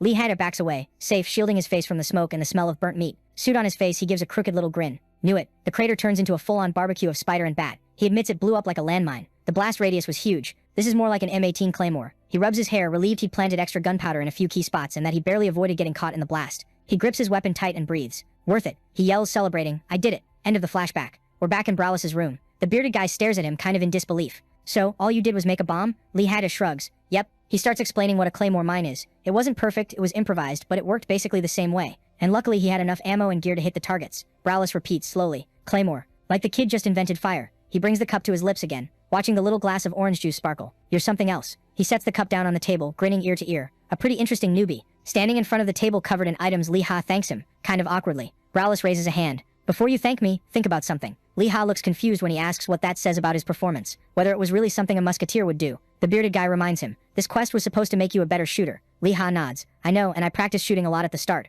Browliss narrows his eyes. Maybe you did, but don't try to play smart with me. Lee Ha swallows. Got it, I'll be more careful. Browliss stands up from the table and adjusts his feathered hat. You still haven't answered my question. Lee Ha stays quiet for a moment when he repeats it. What's a musketeer's role? The kid shoots back trying to be clever. Okay, but what do you mean by role? I'll give you an example. Browliss crosses his arms. Remember that incident 2 decades ago? When the city got invaded by monsters? The Second War. Lee Ha recognizes it. He pulls up the lore he read on Middle-earth's page. An alliance of kingdoms against a legion of monsters. Big commanders on both sides. And in the end, it doesn't matter who you're fighting. The outcome always ends up in the hands of whoever commands better. A musketeer is just one piece in all that. Lee Ha looks up steady. In a war like that, the musketeer's role is to be a sniper. Browliss raises an eyebrow, and why do you think that? A boring explanation pops up. Human army hierarchy. Lee Ha sums it up. On the human side, if a general goes down, another one takes over immediately. The fight keeps going. But monsters? They usually don't have organization like that. So the best strategy is obvious. Take out their commanders. It creates instability, confusion, a power vacuum. Then we take advantage and hit them full force. Browliss goes quiet, eyes half-lidded, thinking. He mutters, almost to himself. That's why I managed to create the Musketeer Academy. Lee Ha blinks, lost. What? Browliss turns away, grabbing his coat. Don't worry about it, it's not important. A quest notification pops up in Lee Ha's system. From what I'm seeing, Browliss says, there's nothing else I can teach you. But he still adds, I've got one more thing for you, besides the new quest. The mission says to take down a boss to gain affinity with Brow and fame in the kingdom. But then, out of nowhere, the objectives change. Lee Ha freezes. Huh, what do you mean? The new conditions show up, totally ridiculous. He can't go past level 30, he can't be defeated, and he can't hunt in a group. He freaks out. That makes no sense. You give it to me and then change it right after? And worse, he's level 25. Beating a level 30 boss solo is a group thing. While Lee Ha panics, Browliss just drinks his orange juice. Totally chill. Lee Ha thinks, at his limit. Does this guy hate me? Browliss stares at him like he's looking straight through him. When Lee Ha's basically accepting this quest as a death sentence, the old man goes, don't stress so much. Lee Ha stops. Browliss keeps going. Calm. This is easy to solve with sniper skill. You just need to hit the boss right in the forehead. It was supposed to calm him down. But Lee Ha gets even more terrified. Easy? That's suicide. Still, something inside him tells him to accept. He swallows and steadies his voice. Okay, I accept. Bralus breaks into a grin and lets out a Santa-like ho ho ho, strikes a heroic pose. Then go. Complete your mission. Liha shoots out the door running. Just like me, you and everyone else. Bralus is dying to see how this ends. As Liha runs, at least relieved the quest doesn't have a time limit. I can only think about how many hours this kid's been in the real world without taking a shower. He stops, breathing hard. Better get to level 29 before I start. His mind goes back to Bralus. Founded the academy. That achievement about future musketeers. Who even is this guy? Liha opens the system screen and decides to ask the other cocky nerd he knows, his cousin, Kaishang. He sends a message. Nothing. Sends another. Nothing. Weird. Maybe his favorite tank is out hunting. So he opens his friends list. Everyone in the guild is in Tanyu Gorge, wherever that is. Kei's probably with Sosuke, Tail, and Hyen. Liha thinks hunting in a group really is the biggest reason to join a guild. And then he notices something insane. The two Ram sisters are in the same place too. You've got to be kidding. Cut. A place covered in rocks, basically a near desert. A notification pops up. The Ram sisters are escaping. A hand reaches out. They're going deeper into Tanyu Gorge. I need backup. Surround them both now. The red-haired mage says the allied guild is already on the way and tells Sosuke to send units to cut off their escape. The ninja vanishes instantly. The leader orders the healers to buff the assigned tanks. We're on it. Tanyu gets the job of tracking and keeping the girls on the radar. Easy, he says, taking off running. Hyen thinks to herself, there's no way they're getting out of there. Sosuke's gonna cover everything. They're gonna be trapped. On the other side, Kane leads a group of tanks and gets orders to make sure everyone's in position. The captain paces back and forth, nervous. We've got a ton of players over level 60. There's no way they get away. The redhead stares in the direction they fled. Obsessed. I'm gonna finish those two. I just need one more thing. He holds out his hand and starts this weird ritual. A purple magic circle forms around him. A pillar of light blasts up from the ground into the sky, like some spaceship cannon. Kim Hong yells, this'll block teleporting. Now they can't escape. But on the other side, a woman's hand rises. Another spell gets chanted. Blue hair. Zero fear. Attack. Kami charges toward a bright glow, and in the next moment, that glow turns into a swarm of razor-sharp ice needles, flying straight into the squad. A bunch of the extras get hit and start screaming that it hurts like hell, because no armor saves you from a mage. Kim Hong raises his huge shield and catches a massive ice spike, dropping to one knee behind it at the last second. In the freezing mist, Huijing's silhouette appears, ready to throw more. Kami grins, confident. It's been a while since the last time we saw each other. The Ice Ram's sister appears in full, face-to-face with the tank everyone loves. The Knight's leader says the enemies are 70 meters out, and tells the tanks to keep their distance. Huijing, meanwhile, activates an ice spear spell and rains spears down on all of them. The Knight orders the group into a defensive formation and tells them to hold off the attacks as long as possible. Problem is, the magic barrage won't let a single Knight push forward. But then, suddenly, all the ice blows up into fire magic. The Knight's leader is still trying to figure out what's going on, but Huijing shows up, making it obvious who cast it. He gets pissed because they've already taken a lot of losses, but he tells the formation to go back to normal and warns everyone to avoid taking damage. All while saying it's fine because they suffered but managed to corner them. Still, the guy doesn't let his guard down because, looks aside, the blue-haired one is rank 9 in the world. He runs in knowing she's unpredictable, but right when it looks like they've got it, an ice wall seals off the passage. Seeing that, the Knight loses it and yells that he's not going to be stopped by that, so he starts smashing the wall and tells the others to help too. He even admits the girl's strong for pulling that off while running. Even so, he manages to break it because he's strong too. But the moment it shatters, the blue-haired girl is already there, waiting for him to come through. He doesn't get why she isn't running, but she starts chanting, and in a second, a cut appears on the guy's cheek. Everyone drops with multiple cuts, and he realizes his health bar is going down. Then he sees they're getting shredded by the little ice shards from the wall they broke, and having to admit again that she's amazing just makes him even more annoyed. From the hero's point of view, he complains that Kijang still hasn't shown any sign of life, but Lipa thinks he might be worrying for nothing. Still, he also thinks there's a chance his friends are fighting right now. And since he couldn't reach anyone, he's scared something bad might happen. At that same moment, in Tiwi Canyon, the two girls finally stop in a dead end. So someone says they can finally talk, and asks why the two of them keep running. The guy remembers the redhead sent a bunch of donations to Dale Castle, but Lipa thinks there's no reason to be so worried about some tiny castle. But the guy replies that if he were her, he'd be more careful with his words. Being the second biggest investor doesn't matter, because you won't get anything like the last one. Her putting that much money in there hurts the poorer people. Lipa thinks his Sifolta Canyons have Kontana war money too. Anyway, the guy says again that it's unfair for them to use real-life money, instead of in-game money to get advantages in there. He thinks the two of them are show-offs, but Lipa thinks he's not getting it, because she sees it as an investment. Getting straight to the point, the redhead asks them to pay a fair price for the castle rights, but the girl refuses just to see what happens. So the redhead reminds them that in a game this realistic, people can do things way worse than just killing,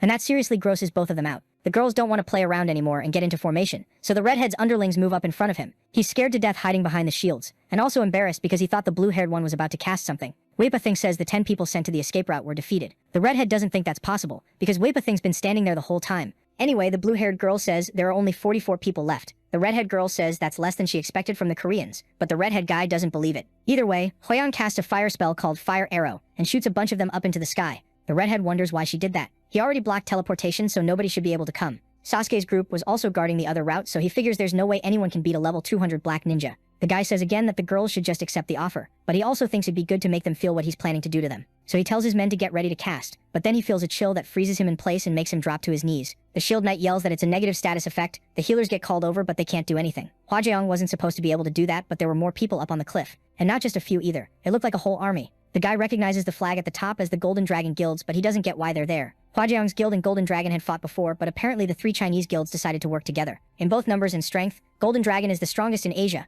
and with like 300 men up there, the redhead knows they're screwed. Then the martial artist from that guild greets the Koreans. It's Pei Wu, the world's 4th-ranked player. Right away the redhead goes pale with fear. All his teammates start whispering too. Looks like the fire arrows were a rescue signal, and while Huajiang came in with money, Pei Wu showed up with power. But since both sides have something to gain, you could call it an alliance. The redhead has to think fast so he doesn't ruin everything. He asks Pei Wu what he's doing there, looking all dumb. But the martial artist says he's there to protect the 2 girls. The redhead asks what their relationship is, but Huajiang says it doesn't matter, and gives him the option to run now and not start another fight over the castle. She says she'll let everything go, but if they try some cowardly threat like that again, they're gonna get smacked around. Huajiang isn't stupid. He knows her backing off like that is going to look good to the public. But Pei Wu asks if the guy is really thinking it's worth being his enemy, because if he is, they'll use everything they've got to shred the Baijiu guild into pieces. The redhead girl and the martial artist even find the idea funny. Saying it out loud affects Huajiang's allies. Pei Wu puts the guy in a tough spot to answer, so he swallows his anger and is about to accept the offer. But then, out of nowhere, someone makes a huge noise when they get eliminated. Everyone looks up toward where it came from. It's a death announcement, but the red light isn't normal. Huajiang thinks it's another one of the redhead girl's schemes, but from the look on her face he realizes she has no idea what's going on. Pei Wu tells the girls to pay attention. He tries to explain to Huajiang that he is there,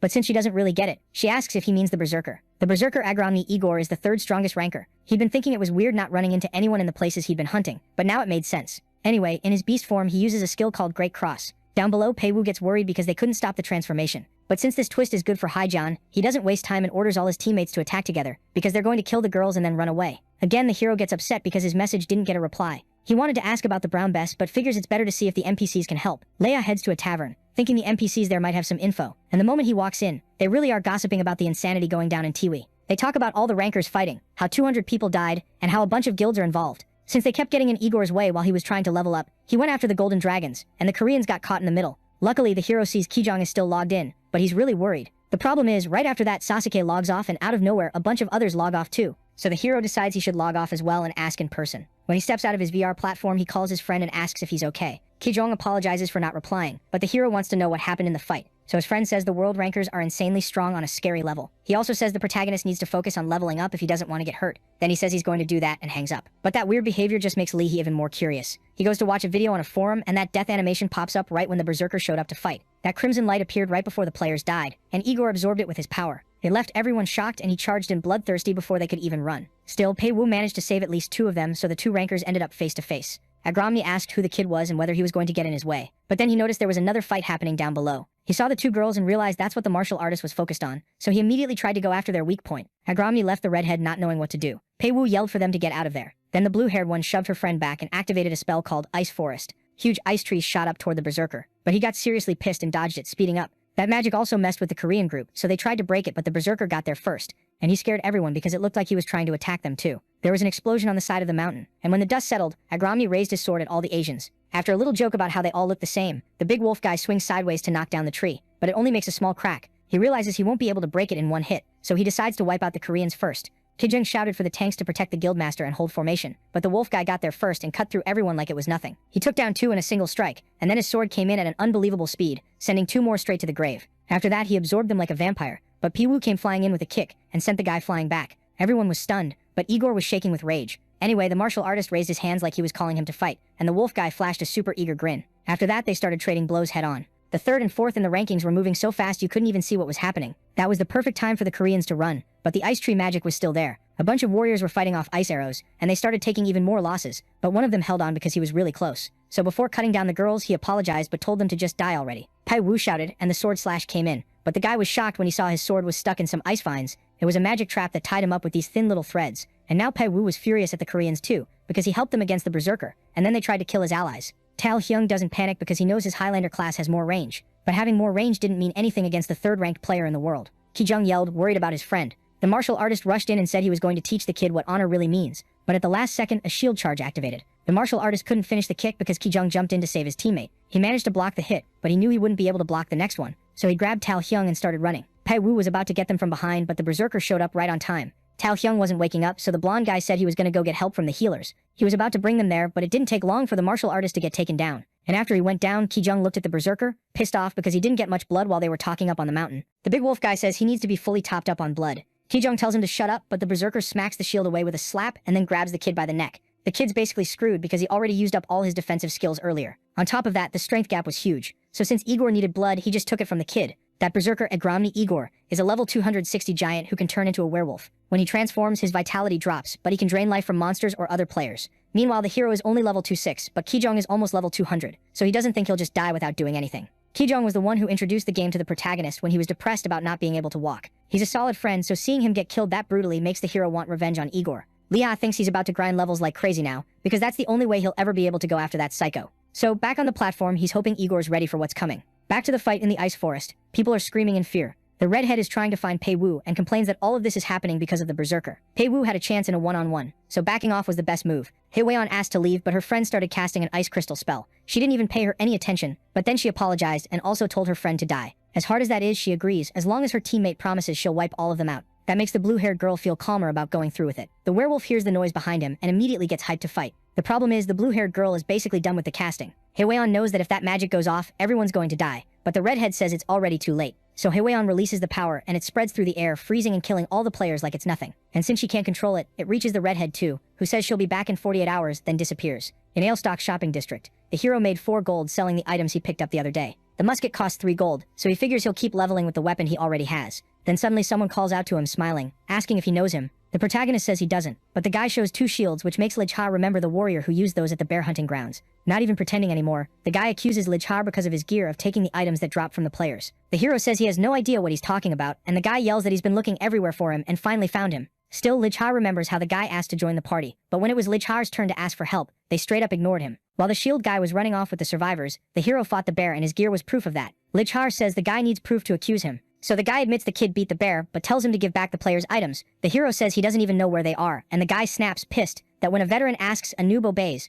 So Lijha loses patience and tells him to stop being so damn annoying. Because he got called out, the guy yells that the hero doesn't know the power of his guild. But Lijha doesn't care, and says if he keeps messing with him, he'll call the Holy Knights. They're not actually his friends, but getting them to come over there wouldn't be that hard. The shield guy tries to stop him, but Lijha runs so fast he can't catch up, and eventually the guy gets tired. Without the bonus, you'd need to max out dexterity from level 47 just to be able to catch him. The problem is, the berserker who killed his friend is at a level 10 times higher than his, so the priority is leveling up, and to do that, the hero takes off running toward Mount Shaymore. Near the place, a bunch of people are trying to network so they can form a party and go farming, but they only recruit players level 40 and up. Lijha to figure out where he's supposed to find the kobold boss, and he thinks Brown Bess was crazy for telling him to beat the strongest boss before level 30. He figures he should hit level 29 first, but then he hears someone recruiting a DPS, saying they've got a cute kitty healer, and from the sound of it, that person is talking to the hero. A huge guy shows up and says, judging by his weapon, the protagonist is a ranged DPS. He asks what level the kid is to join the group, so Leha lies and says he's 41, which is perfect. So Leha realizes this guy is the tank, but he gets straight to the point and asks about the cute kitty healer. The guy calls Hana-chan out from the crowd and she comes over introducing herself in an adorable way. Leha thinks it's cool that she's a nun-type class and she seems polite, and then the tank jokes like, see, I wasn't lying. Since the only girls he's met so far were either super nervous or ice cold, this one seems nice. Anyway, the tank introduces himself as Matsuhige. He's level 42 and she's level 40. Then the musketeer introduces himself, they form the party and head out right away toward the peak without wasting time. In the bushes, all of a sudden Matsuhige tells everyone to stop. He says that at 10 o'clock there are 2 kobold workers up ahead, so they decide it's better to go around them. But Leo wants XP instead of playing it safe, so he asks if none of them know how musketeers fight, and he asks if it wouldn't be better to practice teamwork before climbing the mountain. The problem is it takes too long for him to explain, so he just lies down and says he can shoot from about 50 meters away. Unfortunately, the gun's range is shorter than a bow's, but saying that would be kinda rude, so Matsuhige apologizes. That's one of the reasons musketeers aren't very popular. The tank says he'll carry the group, but the hero doesn't get mad about being underestimated. He just pulls the trigger, shocking everyone. He apologizes because the shot was insanely loud, but Matsuhige doesn't care, and asks the nun if she's ever seen anything like that. The protagonist straight up killed a kobold worker with a single shot, so Matsuhige asks if the kid is really level 41. He basically catches him in the lie, but he asks because he thinks Leha might be a smurf. The kitty healer also looks like she just saw a superhero. Then they talk about how smurfs are high-level players who pretend to be bad, and even though the protagonist denies it, the two of them get excited, hoping to get carried a bit. After a while exploring past those bushes, a mountain worm shows up. It bursts out of the ground, smashing everything with these nasty teeth, and goes straight for the hero. The healer uses her divine protection so the attack doesn't hit him, and Leha finishes the teamwork combo by shooting the monster right in the middle of its mouth. The thing goes down, but Leha doesn't get why they keep focusing him, or how Matsuhige knew it was going to appear. So after the fight, he asks to talk to the knight for a minute. Matsuhige is a tank class player, but he isn't using a taunt skill. Usually taunt might not work, but either he can't make monsters focus him, or he was trying to let Leha die. Matsuhige yells that he's not that kind of guy, so the protagonist asks why he didn't use his skills. Turns out the kid doesn't have many class skills. Knights aren't pure tanks, so they don't have taunt. He only has one called strike, which can sometimes grab aggro. But Matsuhige has one that lets him take damage in place of a teammate, called cavalry. The problem is that skill only protects women because of the knight's code, so the only useful skill is strike, and the hero says he'll do what he can, but at least now he doesn't have to feel bad about taking a while to reload. After walking a bit farther, the group reaches a huge tribe like at least 100 houses. They say the bigger the group, the easier it is for them to fall apart once they lose their leader. Inside the cave, there's an old mine that works like a storage area and a nursery. It's a great place to hunt, but a terrible place to shoot. There are enemies everywhere, so the protagonist thinks it's best to look around for a good vantage point, and he takes off running because it's hunting time. Matsugi starts off by slashing one of them with his sword and immediately goes in to finish the second. When he takes the second one down, two of them jump over him aiming for his head, but the healer casts a protection spell that boosts the knight's shield. So he manages to knock both of them back and yells for the hero to shoot the one on the right. But the main guy figures he won't even need to, because right when the two monsters jumped and the knight was about to use his strike to focus on one of them, the hero's shot rips straight through both of them. Lihera basically kills two birds with one stone, then tells them to head west to take out more monsters. The hero explains to the healer that the weapon can pierce targets, and also says it helped that they were standing close together. Since one of the monsters doesn't die right away, the main guy asks the knight for a rope and explains that these little guys are smart enough to form a tribe. They tie up the kobold and manage to communicate with it. The monster begs to be killed, but the hero does something worse. He starts tickling the little guy until it answers his questions. It works because it's torture, but you can't pass out or die from it. So he asks where the boss is, but the monster just keeps repeating the same line. So he grabs his musket and says he can just interrogate a different monster if it won't help. Honestly, the boss wouldn't show up unless something special was going on, so Lee wants to know what that is. That special thing is a crisis in the tribe, but the monster says humans wouldn't understand and yells that it's a noble. Anyway, the main guy finishes it off, kind of getting how things work now. The kid's teammates say the boss lives inside the mine, but nobody's been able to kill it. Everyone basically assumes they won't be able to either, but the main guy thinks it over, and he figures the boss is a monster that only appears when some special condition is met. Like there has to be a crisis in the tribe and a human who won't leave, or something like that. And when you add in the word sniper that Brown Bess gave him, Lehigh starts to piece it together. He asks if the other two have ever gone deep into the tribe's territory, and says he wants to go in there at least once. There are tons of them in the tribe, so for the three of them it's safer to just hunt around the edges. So a good idea would be to recruit a few more people, but Lehigh still wants to keep hunting while they wait. After a while fighting, he hits level 27. His friends are impressed. The healer says she wants to go for the boss now. And when she says the main guy is really strong, he doesn't even know how to back out of it. Suddenly the knight spots some players heading toward the tribe. He can tell a bunch of them are from the same guild, because of a symbol on their capes. But the main guy recognizes the emblem from the shield guy and realizes he's screwed. The moment the guy sees him, he starts yelling. He says the kid can't run, and points for his buddy Hyungnam to come over and teach him a lesson. The hood along with the shoes and coat are part of the Agony Bear set, so if they beat him he'll drop the items and the shield guy says he's gonna hand them out to his friends. But Lee still can't believe that many people showed up just to kill him. Hyungnam looks like the highest level, and even if Kim is weak, the others are level 40 and up. Kim yells at the two of them to hand over the hero, saying he's a thief. He says if they die, the kid will straight up steal their items right in front of them. So before things get worse, he tells them to cooperate. The kid's partners don't think he's that kind of person, but Lee Sto doesn't want to drag them into trouble, so he just thanks them for everything and asks what they want him to do now. Kim wants everything he's got, or else Hyungnim says they'll kill him over and over until he's back to level 5. The Chaos Index is a penalty point you get when you attack another player outside of PvP. When it goes up, your reputation drops, so the main guy thinks it's better to provoke them first. He calls them cowardly bandits, and Hyungnim almost loses it with him. So yeah, everyone moves in to surround the main guy. His companions don't think he'll actually fight, but the knight expects the worst and grabs the girl to run. And as they're sprinting away, Liha tells them he'll meet up with them later. Hyungnim gets furious that Liha's acting like he's the big shot, so one of his mage underlings casts a dark spell called Nightmare. The player Kushner is marked as an enemy, and the system warns that chaos doesn't go up when they attack him first. So now the main character thinks he can fight without worrying. They attacked first, and the dark mage summoned a monster with necromancer magic. It was a giant skeletal horse that screamed and whipped up a gust of wind. It's the same thing the hero felt before, an effect called fear. So the mage says a low-level noob won't even be able to move. Hyungnim thinks that if he grabs the guy's items and shows them to his superiors, he'll get promoted. Then he'll have a better team and fix his reputation. Hyungnim tells the others to rush him, but not to kill him yet because he wants to beat him up first. But out of nowhere, one of their allies drops from a perfectly placed shot. Hyungnim freezes, and that skeletal horse disappears. Then the hero mocks them, because thanks to the Agony Bear set, he can resist the fear effect. He uses the precise hand skill, which lowers cooldown time, and starts running. The archers immediately try to shoot, but the protagonist fires first. Hyungnim screams for the tanks to protect him. He thought the kid was a noob, but he just took down 2 level 50 players. Even Hyungnim couldn't do that, so he tells everyone to chase him so the hero can't get away. Kim was about to warn them that Liha takes time to shoot, but again, another ally drops to the ground defeated. Now the guy gets scared, and the boss comes down on him. Hyungnim tells them to keep chasing, but since 3 people have already died because of Kim, he says if anything goes wrong, they're blaming him. Then he tells Kim to come along too. The problem is the hero heads into kobold territory, but Hyungnim doesn't care. From up on the mountain, the hero's teammates think he's insane, in a good way. They were going to help, but it looks like he doesn't need it. Plus, there wasn't much they could do anyway. But with what he'd prepared, the knight said he could wipe them all out. The guy explains he got something to use in case she was in danger. For now, they had nothing to do with the kid's problem, but they figured it was smart to follow him. Then Hana asks if Liha is also a threat, and her teammate doesn't even hesitate to say yes. When another kobold shows up, they kill it fast. One of the underlings complains it's annoying how they keep popping up. He says when they catch the hero, they'll make him regret it. They're still searching for the kid. Then they start talking about an A-rank dagger that dropped. Nobody liked the boss's orders, even with the promise of loot, but the boss himself was listening to everything. Hannam asks if they've got a problem following his orders, and says the new generation is soft.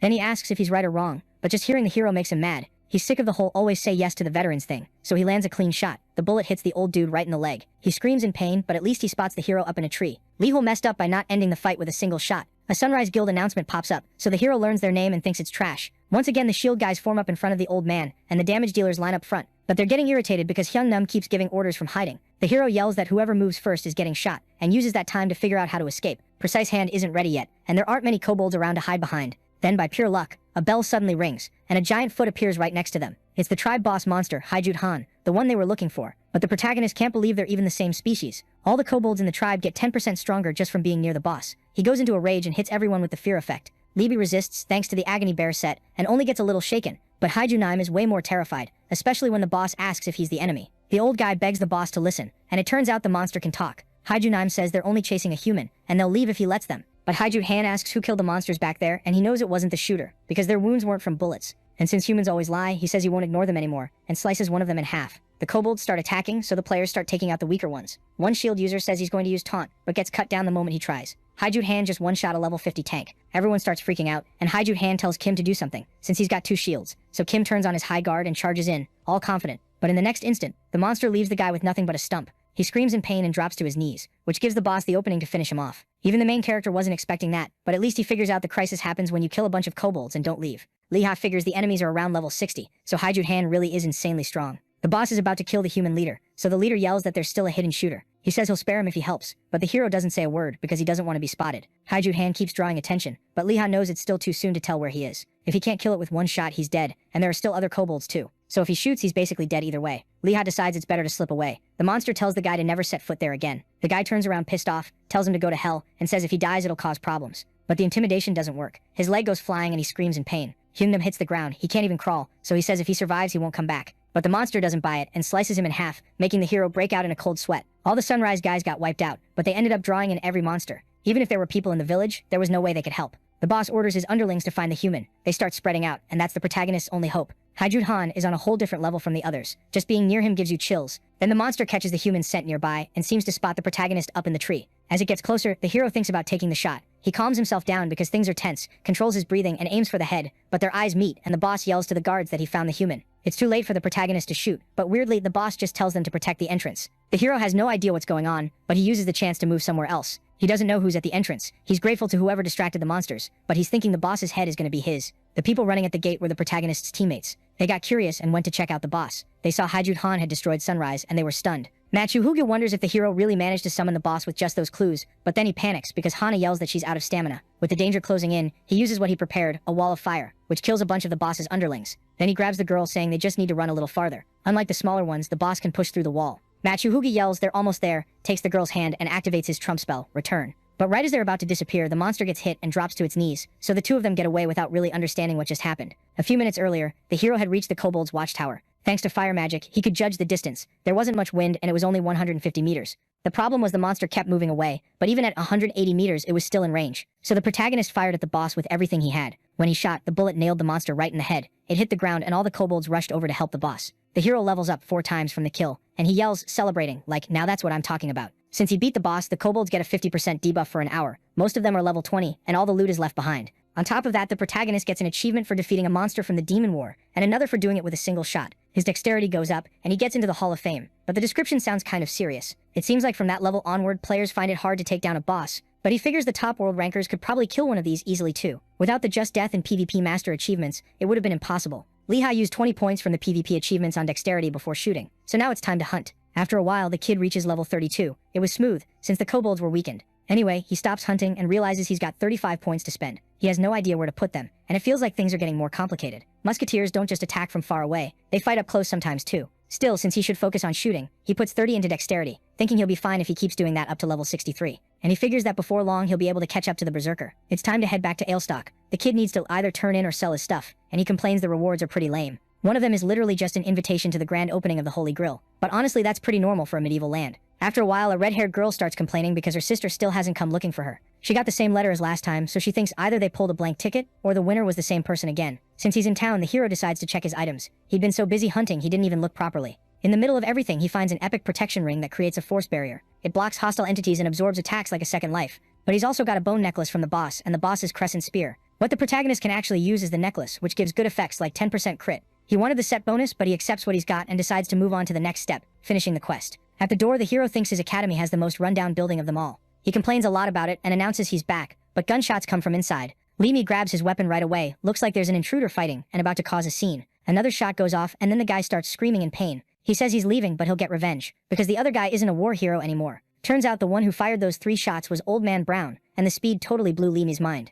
After that, the old man greets Leamy, but Leamy can only think about how it took him 20 seconds to fire 3 times. That was insanely fast with a single gun, and then he just went and hung the musket back on the wall. Leamy figures if the first bullet is already loaded, it takes 10 seconds, and if it isn't, it takes 7. But not even an auto-reloading rifle shoots that fast, only bolt-action ones can. So if the hero could copy how that rifle works, he'd become the strongest guy in this medieval world. The wall rack holding 3 weapons reminds him of the 3 musketeers. Brown apologizes for the ugly scene. He says the Holy Knights came by the other day, saying Hydrui Kazmena had disappeared, so Leamy says he took care of him, which makes Brown praise him, and the hidden potential mission gets completed. He'd exceeded every expectation, so he hits 100% familiarity with the old man. Now Brown thinks it's a waste of time to send the kid to collect bear guts, and even though Leamy's basically a professional suck-up, the old man says there are more important things. Before that, the kid asks about the musket's rapid firing, but Brown says if Leamy thought it was fast, he's gonna start calling him kid again. Leamy tries to explain it with magic, but the old man's like, magic my ass, so it has to be something in the musket. There's a pause right after he says that, and Leamy thinks there has to be a clue in the conversation. Remembering the 3 musketeers achievement, he asks if the black musket has something to do with the founders. Then the old man slams the table, asking if the kid knows anything about that. Leamy manages to hit the keyword, and brings up Bess, Brown, and Elizabeth. That's where the academy's name comes from. Because of those 3, it used to be packed with newbies. People lined up to shoot at the range. But those 2 friends were different from the others, so the hero asks where they are. He's told they disappeared during the war. But Brown says he'll trust Leha now. The 3 of them fought in the Battle of the Marching Fields, but only Brown came back, so he wants to find out what happened to them. Looking for the lost legends becomes the protagonist's new mission. At first, the quest seems pretty easy. If they disappeared, they're probably alive somewhere. Even if he does nothing, the mission will fail, so the hero agrees to try. He asks if he can look for the 2 founders, because it's better than giving up. Then the man says Elizabeth would have thought Leha was pretty cool, and he agrees to let him try. In the Battle of the Marching Fields, the missing 2 went off to find the best shooting spots, while Brown left with the Fibiel Minute Alliance. It's tough because those are the only clues the hero has. 20 days in Middle-earth is 4 in real life, but the main thing is that 2 people actually completed the mission. The main character goes to get info from the merchant and ends up having to sell some armor. At least his haggling skill leveled up. At the weapon shop, our hero asks the clerk about the missing people, but the story the guy heard was that both of them were dead, except he remembers that wasn't the original version. The hero asks him to explain properly, so the guy leans in and whispers it in his ear. Leha jumps in surprise because it's the most detailed and ridiculous thing he's heard so far, so he doesn't buy it. But the NPC says it's basically a miracle the humans won in a way that sounds so serious it almost feels real. The merchant says he can't guarantee anything, but everyone who reacted like the hero did got beaten up by the director. Leha asks where the story came from and hears it was from a witness of the war. But the guy will only give the name if Leha buys something, and he's already set aside an 18 gold musket. The hero looks and sees the first option sucks, but the second one seems decent for his level, so he picks the needle rifle as his new musket. But after that, he uses his haggling skill to ask for a better price. In the end, he saves 70 silvers in the negotiation. More importantly, the seller says the witness lives in Nitai, near the marching fields, which is a solid lead. When he goes to buy a ticket, a girl says it costs 80 silvers more than what he just saved. But since he doesn't really have a choice, he uses teleport to get there. Then another girl greets him and welcomes him. The hero is looking for a one-armed veteran, and the first thing he runs into is kids messing with a beggar, and the beggar chases after the little brats, yelling for his sword back. Leadoff figures he might be able to pick up a quest if he helps with the kids, so he thinks about coming back later. Even though he notices that, for some reason, the guy only showed one of his hands. The hero goes to the tavern first, but inside he's the only one smiling. Even the receptionist looks like someone you really don't want to mess with. There are so many aggressive people that the hero can't find out anything. He goes around town asking about Lepanto, but nothing useful comes up, which means he'll have to search without any real info. He just knows Lepanto was a guy who used a rapier, the same guy who spread the rumor that the musketeers betrayed the humans. According to the weapon seller, the 2 of them went to the demon's camp. If that's true, the director won't believe it. So since he's short on time, he needs to hit the rest of the shops today. Some people don't know Lepanto, others don't know where he lives, or they give useless answers. So the hero starts losing it, because this guy is supposed to be a celebrity. An NPC who uses a rapier is rare, so someone should at least know what he's like. Anyway, the hero keeps checking more places, but then the same beggar from earlier jumps out and asks if he wants to play some war games. Lena says maybe next time, but the guy won't drop it. Then the kid realizes that even though his sync is at 50%, he didn't notice this spaced out NPC coming up. The hero thinks for a second and asks about the man's missing left arm. And even without the guy answering, he realizes he's found Lepanto. The beggar yells for his squire to go deliver the blade, or rather deliver the rapier. But he looks like a total lunatic doing lunatic stuff. Lal wants to see if the story is true, so he says he has a few questions. But the beggar takes off running, ranting about war. The hero tries to keep up, and the beggar is way faster, which proves he's not normal. So to keep him from getting away, Lal Hall shouts that it's about the musketeers.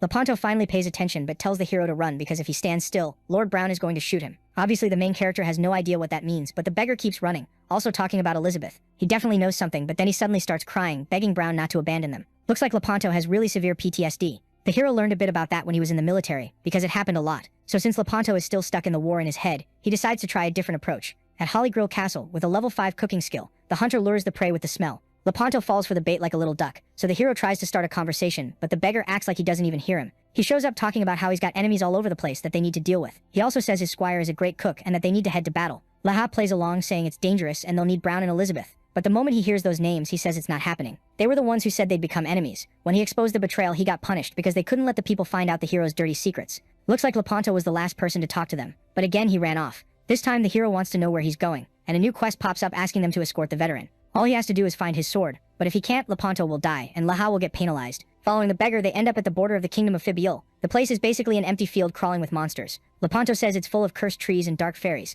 and the hero goes in to fight them without even knowing their level. The smart move would be to go around, but the beggar yells that he's going to bring divine punishment down on them. Then he takes off running, yelling for the squire to bring the sword. Lepanto looks for it, but can't find it. So the protagonist draws the monster's attention, thinking he can't just let the old beggar die. He uses the precise hand technique and tries to pop the big one first, but it only leaves a regular hole in its stomach. The hero's power isn't enough, and even with more monsters coming at him, he grabs the old guy and bolts. After reloading the musket, he focuses on the smaller ones. He takes one down, then stabs another with the bayonet blade. At least the little one dies in a single hit. And since the cursed trees were slow, he just kept shooting bit by bit until it was over, and the beggar starts praising his squire. Lepanto keeps rambling, but the hero gets annoyed because he just burned a skill with a 6-hour cooldown. He tells the beggar to shut up and says it'll be easier to destroy the Demon King's fragment if they sneak in. But after the two finally get on the same page, a humanoid lizard recognizes the protagonist. It's Ba Yeminim, and the guy explains he's only there to do a bit of hunting. Hunting in a place that dangerous makes the hero think it must give a ton of XP, and now he wants to know how the lizard can handle it. The beggar can't believe the squire has a lizard friend. Problem is, Ba Yemi's academy isn't nearby, and the lizard is alone. They say they've both gotten way stronger since last time, and Ba Yemi recognizes Li Hei's gear, so the hero wants to know how he knows that. Li Hei suggests they form a party. The lizard says he's busy, but since he's curious, he agrees to come along. Lepanto yells that his army is growing, so Li Hei explains he's just an NPC with issues. Up ahead there are more enemies like before. The lizard tells the hero to get ready and focus only on the cursed tree. The fairies mock him because he's a lizard, but he puffs up and breathes poisonous gas on them, killing them all instantly. Then he signals the protagonist, who shoots the cursed tree. At the same time, Ba Yemi uses his poisonous spit, punching a bunch of holes in the enemy, and they take it down. The Yaha realizes the poisonous spit hits harder than his shots, and is seriously impressed. After the fight, they rest a bit to wait out their skill cooldowns, but Ba Yemi can't sit still. Since the hero hit level 33 there, it's pretty clear the area isn't meant for anyone under level 40. So the hero asks the lizard's level, and he says he's already 51. The Yaha can't believe it, but Ba Yemi says leveling is just about knowing where and how to hunt. First they need to finish the quest, but Lepanto yells that his comrades are buried there and that he led the front lines in the war. Then he runs off, thinking his weapon is nearby. The hero thinks the beggar got his memory back, but the problem is that up ahead there are tons of undead monsters. Either way, it seems like he knows what he's doing, so the quest must be close to the end. Lepanto says he can see the sword buried in the same camp the two of them left from. Ba Yemi nails it by asking if this is a musketeer-class quest, and Lepanto starts freaking out because he doesn't know if it's happening right now or if it already happened. The beggar's non-stop chatter is driving them crazy, but then the ground starts glowing purple and a zombie crawls out. That's exactly why they didn't want him yelling. Lepanto shoots the first undead, then says he'll handle the skeletons while his friend takes care of the rest, and he also gives the lizard a tip: focus on cutting off their legs. The zombie runs after the hero, and he starts freaking out because he's out of ammo, but he goes in with a bayonet charge because he can't afford to miss. Finally, the kid takes down the last one, and the lizard finishes his side too. The problem is, a group shows up saying they finally managed to find the gecko, and once again their symbol is from the Rising Sun Guild. The lizard tells the protagonist to run while there's still time, but he has to take the NPC with him, and he also has debts with those guys. Anyway, Ba Yemi says they're not getting out of this peacefully, so they split up roles. The guild members don't even care because of the chaos index, and one of them gets shot immediately, which makes everyone panic because it was the boss. Ba Yemi spits venom all over a bunch of their arms, and then a level 60 guy comes in with a sword, and the hero gets nervous because he won't be able to create distance with the beggar there. One of them tries to go after the shooter, so the hero uses the bayonet attack, but the guy's stronger than the monsters. Another one comes in to deal with the beggar too, and it looks like the protagonist failed the mission. But then Lepanto steps out of the dust asking who they are. Li Hai yells that they're enemies, and when a bald guy jumps in to cut him down, the beggar answers with a simple move called coup draw. Everyone starts freaking out, trying to take out the beggar first, but Lepanto says those attacks are a joke compared to the demon army, and he sends a bunch of them straight to the grave using all kinds of martial techniques. Even without his rapier, he takes them all out in a single strike, so even Li Hai can't believe he's just a quest NPC. Even so, the man kneels down, thanking our hero. He says that without his help he would have died like some hated lunatic, with no memories, and about his rapier he would have lost it forever, because all he had to do was summon it. The mission to escort the war veteran is completed, so Li Hai's reputation in the kingdom goes up. And what Li Hai wanted to know, Lepanto now explains as memory modification. The reason he got hit by that spell was because of them, and the one who cast it was the military advisor Mage Rotzak, the current archmage of the kingdom of Fibiul. Even so, the battle records are in the royal archives, but nobody except the king can see them. The problem is, the hero can't just go there and ask, and he can't come back without proof either. So Lepanto apologizes, but says the spell is basically a way to get rid of people without getting your hands dirty. He can't go to the capital or even stay in the kingdom, because if Rotzak finds out, the knights will be punished. But at least he hands over a coin, saying it's proof enough to show he's alive. Then he says he's going after those two and thanks the hero again for the help. Bayami thanks him too, and since Lee Ha is going back to the capital, the lizard tells him to get strong soon. The hero's just confused that he's getting valuable info for free. So the lizard says he sees potential in him, and that he'll need him someday too. Basically, it's an investment in a player like in Jijing, who's already level 23. Anyway, they say goodbye, but next time Lee Ha tells Bayami he doesn't need to hide the dagger he took from the rising sun. Lee Ha completes one quest for defeating an evil player, and another for surviving against someone stronger. He earned 22 points, but the real challenge was about to start now. Lee Ha calms down thinking he'll try first, but when he opens the door, he almost gets shot. Brown doesn't believe any of it and says the hero better be able to back up that accusation of betrayal. The first thing Lee Ha does is hand over the coin, and the old man realizes Lepanto is still alive. They say it's a tracking coin that identifies the owner by mana, prevents friendly fire, and helps with missions. And this one belongs to a knight from the third company. But Brown goes back to the protagonist's story and asks if Rotsack was behind all of it. He starts putting some things together, and asks if the kid has time that night to go out for a walk. So the quest Lost Legends changes into Lee Ha helping the old man get a look at the royal archives. But if he can't pull it off and make it out alive, he'll still lose 50% familiarity across the whole kingdom. The hero suggests the old man go alone, since he doesn't have permission to enter, but if they hid things from Brown, then even he doesn't. The only option is to pick someone he trusts to bring the records back, so the hero agrees to try. No Brown gets welcomed at the castle and goes in using the excuse that he wants to do business with the Magic Corporation with his assistant. Lee Ha was warned to only visit the West Wing after going through the East Wing, because one wrong step can get you killed. They also have to leave the area at 9 o'clock and meet up. So the two of them head to a glowing stone. The old man says they've only got one shot and it starts glowing even brighter. Then the signal is given, and Lee Ha hides behind a vase. Right away the head scribe Clark shows up, happy to see an old colleague again. Skipping the formalities, Clark asks what Brown is doing there, because if it were anyone else, he wouldn't even have answered them. The old man says he just came to visit. Clark is pleased, but warns that the shooter can't touch anything. He also says the visit feels weird, because Brown isn't anyone important. He's super suspicious, like, he thinks the old man has someone hidden behind a vase. But then he gets embarrassed when he doesn't find anything, and changes the subject, saying it's actually pretty nice being head scribe. In the middle of the conversation, Lee Ha manages to run to the stairs, like they planned. Problem is, the steps never end and start curving, until the hero ends up in this magical space. He can feel the floor, but he thinks the old man should have warned him, because he has no idea how he's supposed to find the records in just 2 hours. On the shelves, only one section is glowing, and it has continental maps and settlement reports. Lee Ha figures the glow is an obvious hint, and starts flipping through the books. The first one he opens is a continental map of regions that were explored and recorded. It lists monster types and levels, like a strategy guide. All of it was written by a guy named Fernand, who must be the adventurer king. But then he finds something called exploration plan for a new continent, which turns into a mission to bring the guy back to the kingdom. Looking at the rewards, it seems like a chain quest you can only pick up in the records, and it starts when you go explore that new continent. In the story it says the king didn't invest in Fernand's idea, and only cared once he disappeared. With 30 minutes left, the hero finally finds the war records. Lepanto mentioned there was an operation called fragment pulverization, where they were going to take down the commander first, but since he needs to focus on something else, he uses the director's mirror to record it and read it later. Then, all of a sudden, a portal starts opening in the library, and Lee Ha hears they're going to check the Second Great War section, because Archmage Rotsack randomly asked for it. Rotsack asked them to see if anything was missing, because some unexpected person entered the palace. The subordinate thinks it's ridiculous, but goes to check the First Great War books, and when he does, he screams. He says some documents were out of order, and it's about the part of the battle in the marching fields. On top of that, they can hear the sound of a door opening. By some miracle, the protagonist makes it to the stairs and gets back from the royal archives safely, but he can already hear a bunch of people looking for the little thief. The guards' orders are to go after anyone suspicious they see, so the protagonist figures it's best to take the shortest route. The problem is, near the wall, he bumps into a knight. Sir Syndergaard gets really annoyed, but then they recognize each other. So they greet each other, and someone shouts congratulations to the Holy Knight. A mage says the protagonist must be an intruder, and he actually is, so he has to play dumb. The knight meanwhile says they can't just arrest people without proof. Plus, he reminds them he was the one who defeated the kobold chief. Clark still yells that he's the most suspicious one, but Sir Syndergaard says it's messed up to accuse his friend like that. Our hero is basically about to fall in love, and the scribe realizes he needs proof, so he asks if he knows No Brown. The hero says any musketeer knows him, but since there's nothing else to do, they leave. In the end, Lee Ha thanks him for the help, and Sir Syndergaard also thanks him for being useful. Anyway, about why they're there, the old man shows up saying he came to visit someone with his student. Brown also thanks the royal guard, and the protagonist asks to be excused, then everyone says goodbye. In the meantime, the old man didn't manage to meet Rotsack, but at least Lee Ha can say his part was done. Back home, the protagonist didn't have time to look at the Royal Archives report, so he got ready to go over it with his master. At 9 o'clock, a guard saw the two of them heading toward the Demon King's army, and when he called out, he got shot. The next day, at 8 in the morning, a group that chased them got their limbs messed up. At 10 o'clock, they attacked a battalion, and again, nobody came back without getting hurt. According to the reports, the two of them teamed up with the demons, and only now does the Lepanto part start. At 11 p.m., the two reached the 67th Regiment, grabbed supplies, and escaped with a dark elf. But before they left, they warned everyone to watch out for Rotsack.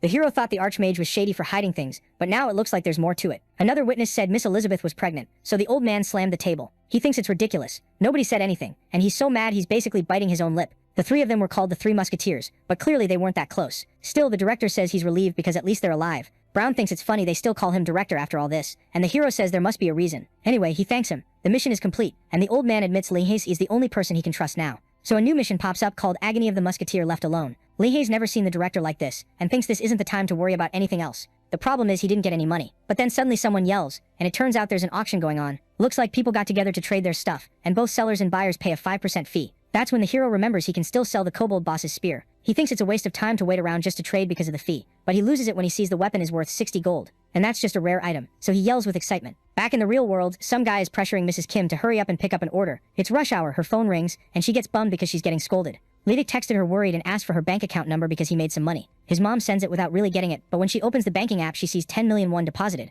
Lee Ha got 110 gold from the sale, which is an awesome result for someone who just started playing, and since it's all because of the game, he's grateful. He remembers all the big moments he's had so far. Anyway, he's got 3 days until he can meet the old man, and since it's not lunchtime yet, he figures it's nice to hang out in the medieval land a bit longer. That night, Ki-jong dreamed about when he fought Berserk and got absolutely crushed. It was more like a nightmare, so he woke up screaming in fear. Just looking at the VR device makes the kid start shaking and it pisses him off. Then suddenly the main character calls and asks if he's just chilling. Lee Ha says he's free too and invites his friend over for steak at his place. So they set it for 8 o'clock, and just hearing its meat, Ki-jong realizes the hero must have made a ton of money. Of course he's not surprised, because the hero's been killing it so far, and thinking about that even motivates the guy to play again. Lee Ha really doesn't want to waste time. He has a lunchbox worth 100 million, and wants to find out if it's actually worth that much. But the only one who can confirm it is Madame Ru's sister, named Juice. The hero stops in front of her house, knocks on the door and gets greeted. The girl is tall and clearly annoyed she has to answer the door at night. Lee Ha introduces himself, scared out of his mind, but when it's time to say why he's there, he realizes he didn't plan anything. At the last second, he pulls out some smoked rabbit meat and says her sister asked her to taste it. He manages to get inside for now, but the girl gets curious. Anyway, the hero thinks the NPCs in this game are pretty chill, and that to get a real reaction you need to use a keyword, so he needs to figure out what Madame's keyword is.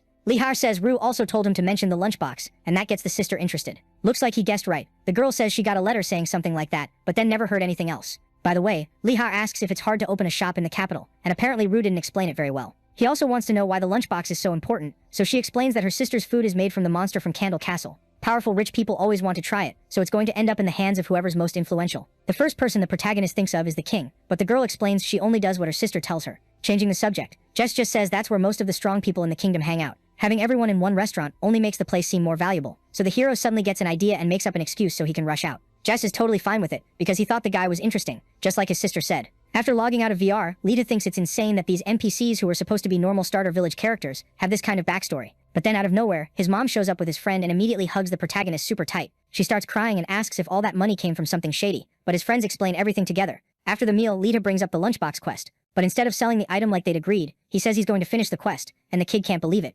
Ki-jong cries so much that Lita has to explain that Ru actually wanted to create an information guild disguised as a restaurant, so the hero asks Ki-jong for advice, since he's a veteran player. The blonde guy says the game can go in that direction, and he's been through something like it before, but it was crazy expensive. Still, you get amazing info, and since the guide is an NPC, it's basically pay to win. In the capital there aren't any because of the royal family's privacy, and that's why the lunchbox was going to end up in the king's hands. The reward was an invitation to the restaurant's opening ceremony, so the blonde guy warns it sounds like a trap, because no one would actually follow through like that. An item at that level could be used or sold, and the hero agrees it's weird, but there's a chance the reward doesn't stop at just an invitation, and could trigger a really good butterfly effect. Because of that, later he goes back to the sister's house. She recognizes him as the messenger from a few days ago, and right away the protagonist says that actually he's the one who was supposed to bring the lunchbox. The twist is she already knew, and now she finds him even more interesting. Jess offers him something to drink, but what the protagonist wants is information. Of course he was expecting that, because he delivered the lunchbox to find out what the reward was. Leia tries to say it's not exactly like that, but Jess doesn't care. The sister said most people wouldn't deliver the lunchbox, but if someone did, they'd either be an idiot or someone who already knew the plan and wanted an advantage. No average person would make it that far, so the quest is meant for someone who wants to profit beyond just money. The problem is that no matter who brought the lunchbox, the sister also said to kill them. The moment he gets attacked, the hero barely dodges a steel spear. He yells, demanding to know why, and the girl compliments Leha's strength. But before the protagonist can shoot, a bunch of ninjas rush into the house trying to kill Leha.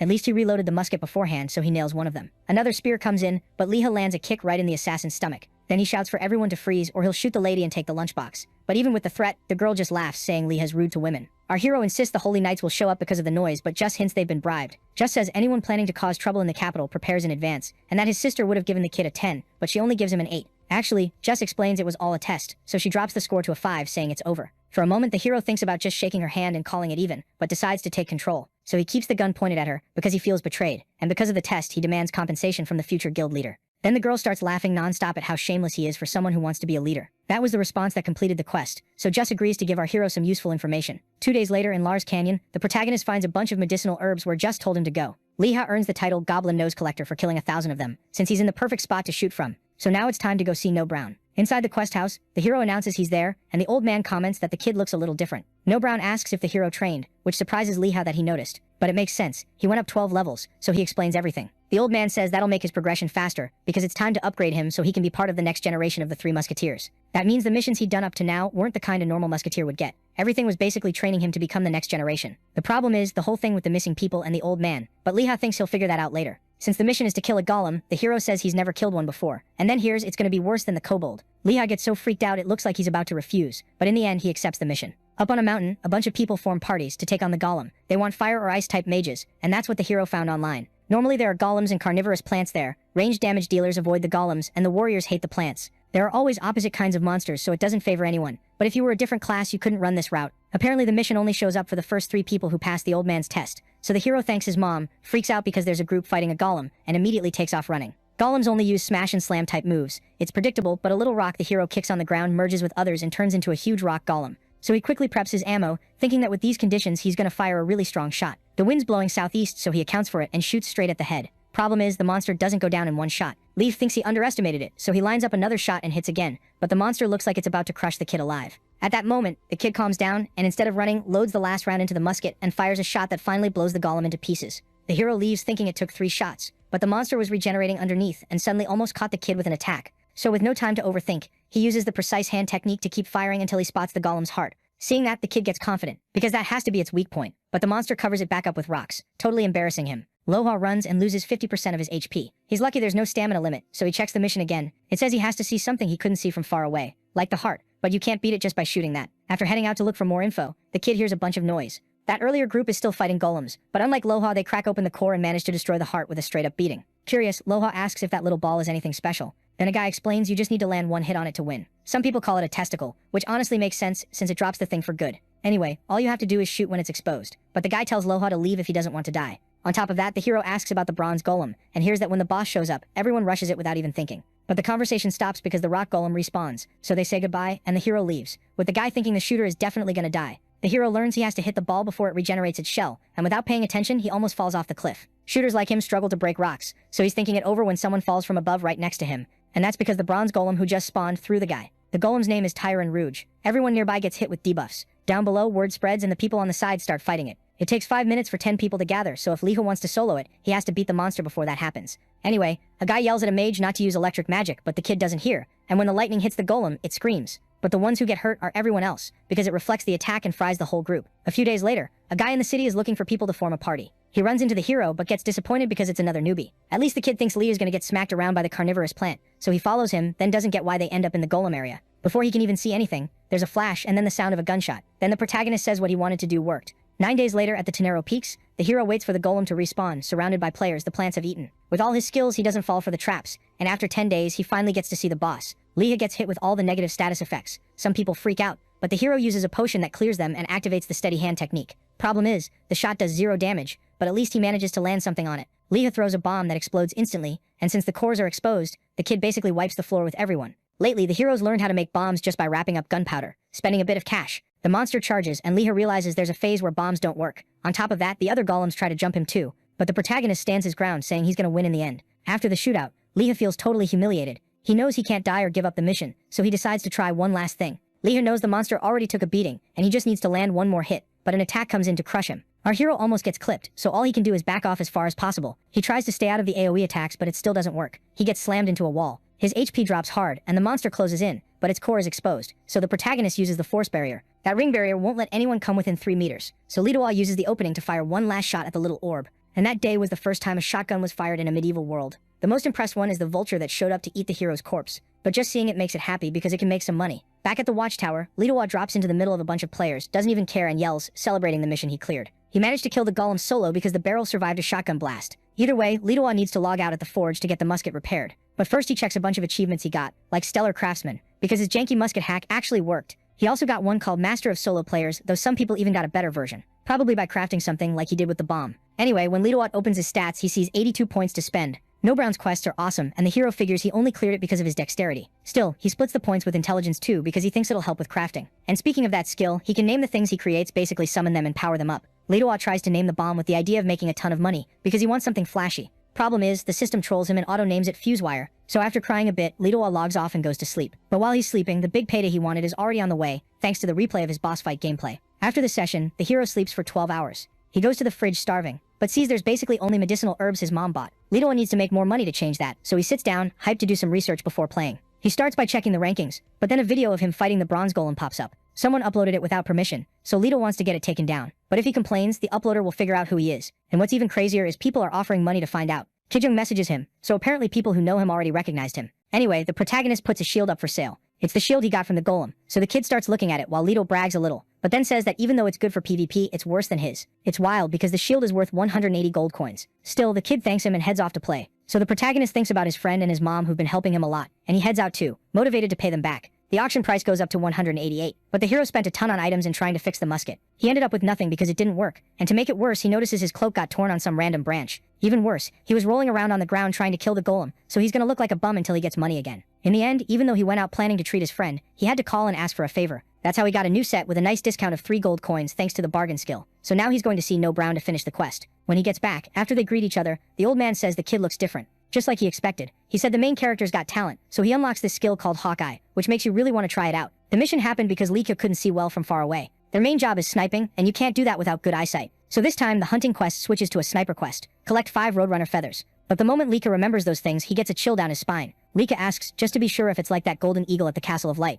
But the old man says it's way worse, which freaks the hero out. At least he won't die if he fails. But then another quest pops up too, Elizabeth's Legacy, which you complete later by hitting a target from 444 meters away. She always said that if someone could land a shot from that distance, they'd become her successor. Lika, all hyped up, asks if he has to do it right now. The old man says no, but if he becomes her successor, he'll deserve the weapon on the wall. That was the Mrs. Musket, and the other 2 already belonged to someone. The powers of the 3 musketeers had been passed on too, so Lise was going to focus on accuracy. So the kid thinks hard about whether to accept the mission, but says he'll go after the Roadrunners first. Out in the desert where those monsters live, the protagonist watches the first one he's going to try to kill from a distance. He activates Hawkeye and his accuracy jumps up like he's using a sniper scope. It doesn't zoom in, but it helps a lot. So he tries to shoot, but the monster notices and takes off running like the Flash, leaving the hero confused and unable to even track it. Whenever one of these shows up, players stop hunting. So after 3 straight days of grinding, the hero is completely wrecked. He still hasn't gotten a single feather, and again, the birds won't even let him get close. Lihak practically begs, but then suddenly he hears something weird in the sound of their running. He only notices it now because the desert is so open, but the Roadrunner has a pattern. So when he shoots with that in mind, a knight nearby comes over to check what the noise was.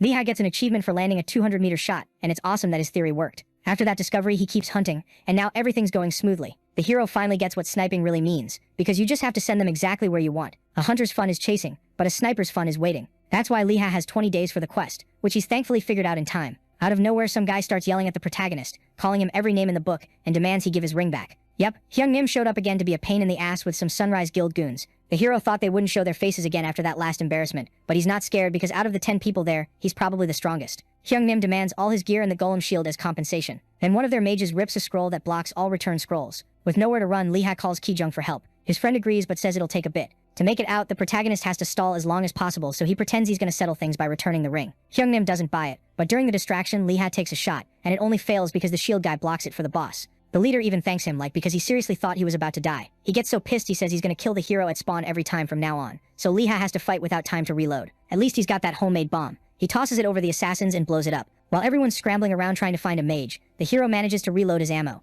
But then out of nowhere, a samurai throws out this air slice attack, and Liha barely blocks it with the ring's force barrier. He didn't expect someone like that to be in Sunrise. The guy's name is Zako, and he looks like Hyung Nim's superior. Hyung Nim is totally sucking up to him, but then another bomb from the hero goes off and knocks both of them flat like trash. Unfortunately, Liha's plan to finish Zako off like that doesn't work, and the force barrier only lasts about 5 minutes. Liha doesn't know if he's gonna survive, but before Kijong arrives, that knight from earlier comes over asking what's going on. He recognizes Sunrise and realizes they're doing PK. He also notices the protagonist is a musketeer and asks if he knows about the sleeping boy, but Liha tells him to run. Hyung Nim orders them to shoot him, so the hero throws himself in front of the stranger to save him. Bad luck. The arrow hits Liha in the shoulder, and when they fall, he ends up seriously hurt. So again, Liha tells the knight to get the hell out, and since the kid stepped out of the barrier, Zako immediately attacks with his explosive fragmented slash. But the knight tells Liha to fall back, and instead of dying, he shuts down the enemy's power. Turns out the knight is actually a female knight, and she says she can't stand people who go around attacking others. After that, the girl notices the protagonist has a potion and gets interested. The shield guy steps up to the front line, but she shoves Liha back and lands a long-range thrust on the enemy. Kim drops screaming because his HP gets wiped out completely, until he dies. Then Zako is stunned because he didn't even see his underling get taken out. Because Liha got hurt trying to help, the girl gives him a health potion, and the hero goes back to normal. Even though she doesn't want to fight, she remembers how out of line those guys are. Zako just complains and thinks he should retreat, but his pride won't let him, so he orders the remaining goons to finish the two of them. Realizing there's no avoiding it, the girl charges in, and the hero doesn't even need to help.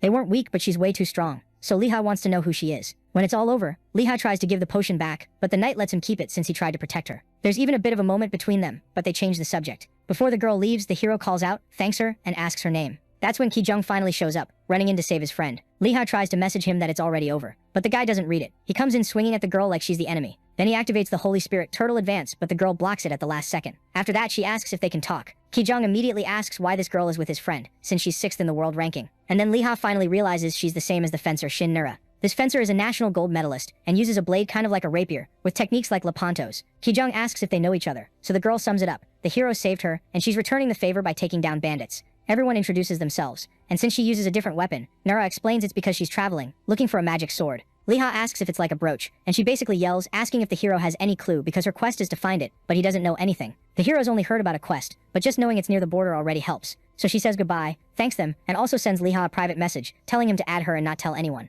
As they walk together, Kijung messes with his friend's embarrassed face, reminding him he's never had a girlfriend. About the capital, the blonde guy says the girl is a holy knight. She was the first one to get the title, so she's famous. About the rising sun, the hero explains everything, which makes his friend mad. Then Kijung says he'll have to hide until he hits level 100, but Liha says no because he wants payback. He says that, but he knows there are tons of players in the guild, and it's hard to do anything alone. Back at the cabin, the old man sees the student learn the lesson and praises him for finishing the mission so fast. Then the protagonist gets the skill mark, but No Brown says he still needs to learn how to tell human targets apart. The third mission is a comprehension test. Kill Angel, the bandit boss. The bandits are in the southeast area, and the old man gives Liha a wanted poster so he knows what the guy looks like. Even so, the protagonist says that if he kills the boss, someone else will just take his place. The old man says the bandits might scatter, but he doesn't really care because you only find out the result afterward, like flipping a coin, so the protagonist's doubts go away. He says he's heading out, thinking hard about that advice, and gets fired up to take out Angel, who's in a desert that's perfect for catching a bullet. Days later, in the desert, Angel asks his goons for some beers. Everyone drinks till they drop, with girls around, except the guards who still have to work. Today, Lisi sees the risk of getting caught is low. He used the marking skill the first time he saw the boss, and he can only use it on 3 targets at once.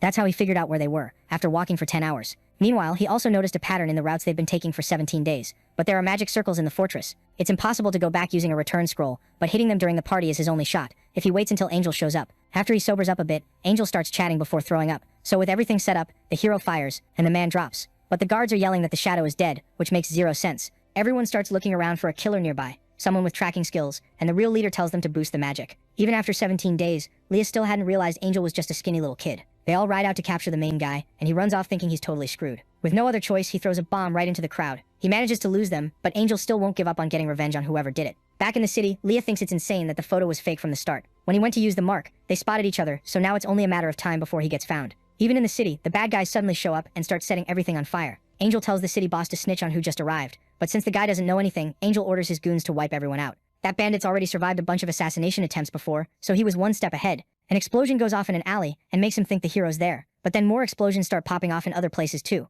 The bandits lose it, but at least Angel figures Leah must have escaped. In the end, they leave, but the hero didn't expect them to burn down a whole city just to find him, so he decides the leader's gonna pay. Nobody manages to find the kid, even after searching 3 villages, but the leader doesn't believe he actually got away, so he tells a group to follow him so they can move the fortress. It's gonna be a ton of work, but Angel thinks it's pointless, since they already know where it is. Since nobody stayed behind at the base, 2 of them go to move the warehouse stuff and toss whatever's useless. But while he's talking, the bandit leader gets knocked off his horse by a clean shot. Someone was in the forest, but it doesn't really matter now because they're next. After finishing the mission, the protagonist gains reputation in the kingdom, and even though it's only D+ rank, at least choosing to go back to the fortress ended up being the right call. Angel was pretty good for an NPC, but the protagonist is more focused on the mission description, because since he couldn't save the villagers, he's not satisfied unless next time he does better. Back at the cabin, the old man already knows everything, and the hero's embarrassed about the burned villages. So he says Angel wasn't the man in the photo. He killed a stand-in, and 3 villages got burned because of it. Leah feels awful, but the old man says the person who sent the photo wanted to apologize. No Brown doesn't see anything wrong with it, because the mission was just the assassination. It would have been better if he'd saved the villages too, but at least Leah got the sniper skill and a gold coin.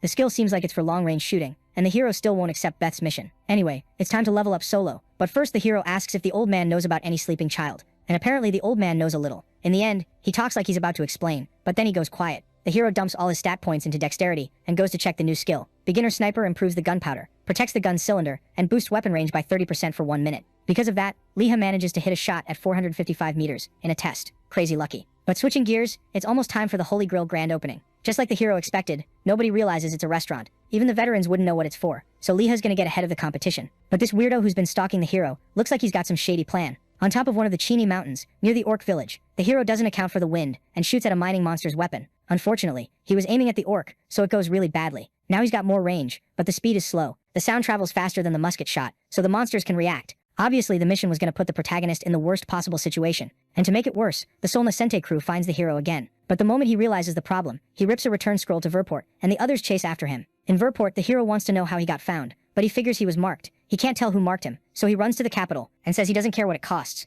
Hindem tells the mages to grab Liha before he escapes, but the trip starts and luckily ends before the magic can hit him. The hero thinks it's ridiculous. They'd use magic in a village, but he can't keep spending money just to run. Unfortunately, he has to send another message to Kijan explaining the whole situation. Liha can't even tell how many of them there are or what levels, but at least the capital is safe. For now, the hero can only stay in the capital or get hunted because of the mark. So he doesn't ask his friend to come over, and then basically like a madman says he's gonna solve this by wiping out the whole Rising Sun Guild. Kijan sends him this huge text saying it's dangerous, but Liha remembers what the old man said about trying first, and his friend realizes there's nothing he can do to stop him. Still, he at least tells Liha to register a guild because if he just kills everyone, he'll be labeled a criminal. But if he declares war, he'll only be safe in the capital anyway, so Kijan tells him to really think through the consequences. Even so, Liha thanks him and says he doesn't need to worry because he used to be a real sniper. In Rising Sun's banquet hall, a host announces the award for best field manager, and the E-Troll team wins. They go up on stage to a bunch of ass-kissing and applause, and then they move on to the best battle agent award. But suddenly a message pops up saying some random guild declared war. Its name is Sunset Bandits, and the owner is some guy named Liha. One member says it's pretty bold to use a name similar to theirs, but then he remembers Liha is the one they've been hunting. On the opening day of the Holly Grill, everyone realizes it's an expensive restaurant and leaves. The receptionist turns all the customers away, but lets Liha in. Everyone's shocked. It's so random people start thinking he's an NPC. The hero's walking around in a mask so he won't run into his enemies. Anyway, he wants to know what he's gonna get out of this place, so when Jess finds him, Liha congratulates her on the grand opening, but immediately asks for information. Even though he's super blunt, the girl tells him to follow her. Liha expected the place to be more shady, but it's actually really luxurious. Since it's a legit business, there's no problem showing off a bit, so they sit alone on the top floor. Except there are a few assassins hidden in the room, and they're really good. Getting straight to the point, Just tells the kid not to ask anything vague, so he thinks it over and asks something specific about Rising Sun. Just praises the question and answers it, basically laying out a whole plan for him, like she's feeding him answers on a test. Anyway, Just offers to introduce him to the people who came for the opening ceremony, and since there are important folks there, Liha agrees immediately. Back at the enemy guild, some fat higher-up says Hyung Nim is trash for losing to a musketeer, but the kid points out HQ still doesn't know about it, which means they've got a chance to fix it and take the credit. So the fat guy says he'll write a report later and start the hunt when the GCs arrive. But out of nowhere, a subordinate runs in and tells the branch leader the GCs who are on the way got ambushed. The lackey doesn't know who did it, but after thinking for a second, the manager figures it out.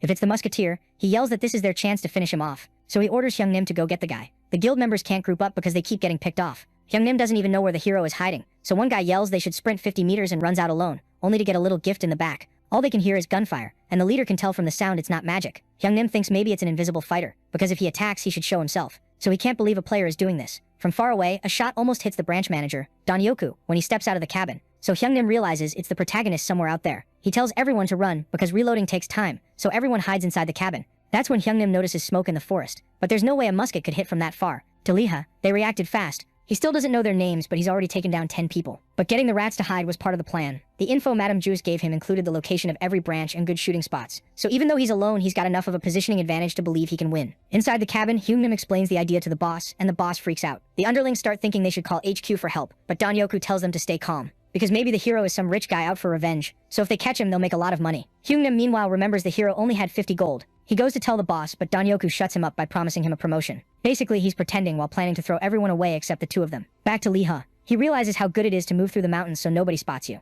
In a single day, the no-name guild hit the south branch, the riverside one, the east one, and the Aimwa mountain branch. So the last one was going to be the Emerald Jungle branch. In the meantime, the main guy killed 3 leaders and 2 vice leaders, plus at least 4 GCs. Out of the ones who went out to get the hero's attention and taunt him, one of them just gets absolutely clocked in the head. Then whoever's left spots where the protagonist is. But they get wrecked too, because they're way too far away to reach him. At a meeting, the guildmaster almost breaks the table from how pissed he is. He calls in the chubby guy because the hero's beef with them started because of the southern branch. Thanks to that kid, their income dropped 43% this month, so Danyoku started getting worried. He waited for the hero to show up that day, but since he didn't, the boss only gave them 1 more week to make him delete his account. And he also said he was going to go visit them to get some info himself. Back to the hero. He's trying to find the sunrise punks. They should be furious, but they're not chasing him anymore. Finally, Lita finds one, so he lands a clean shot on him. He's about to move on to the next, but the target was bait to figure out where he was. A whole combat squad is coming in. An archer fires an arrow, and yeah, they actually know what they're doing. The group gets close to some adventurers who get curious about what's going on, and even more curious about where they're headed. Inside the forest, you can't see anything, but Zeiko says he'll handle it. He rips open a scroll, making light,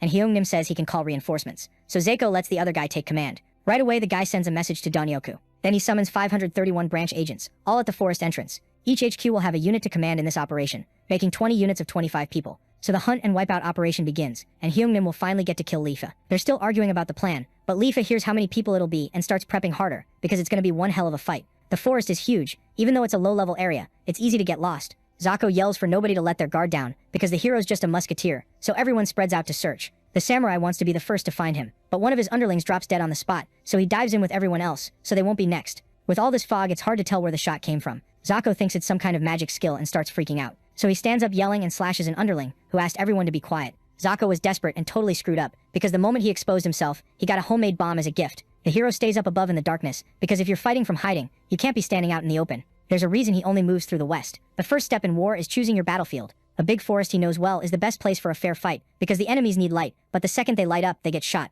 The problem is leveling up from kills also gives off light, so everyone sees which tree the hero's in. The assassins find a rope to climb the tree and start going up, but they find out the hard way it was a trap to set off bombs. It gets so bad that outside, Hyungnim wants to know what the hell is going on. And after the explosion, there's this really weird silence, until someone steps out, and unfortunately for them, it's the protagonist alive and well. Leha asks if Hyungnim didn't go in because of the level gap, and knowing what he did, the underlings want revenge. So Leha calls them out to fight, but then suddenly someone tells everyone to stop. Hyungnim shows up to interfere, along with the knight who partied with the hero before. They'd held out this long because of the numbers advantage, but not anymore. Seeing that, other adventurers get brave and want payback too. So Leha asks if they're really going to keep going because if Hyungnim loses, he's going to pay for it. The Sunrise Guild leader went to get info about the hero from someone important. A subordinate messaged him saying it'd be expensive, but he didn't care, and when he got it, it was a shock, because it proved Leha had the location of all their branches. On top of that, the person said it was another intel guild, one he doesn't know, that passed along the info. And they finished by asking for 1,000 gold to assassinate the hero. Back at the forest entrance, Hyungnim chose to retreat in tears because he knew he was about to get chewed out. And the hero said he wasn't going to feel sorry for them, so they all logged out of the game.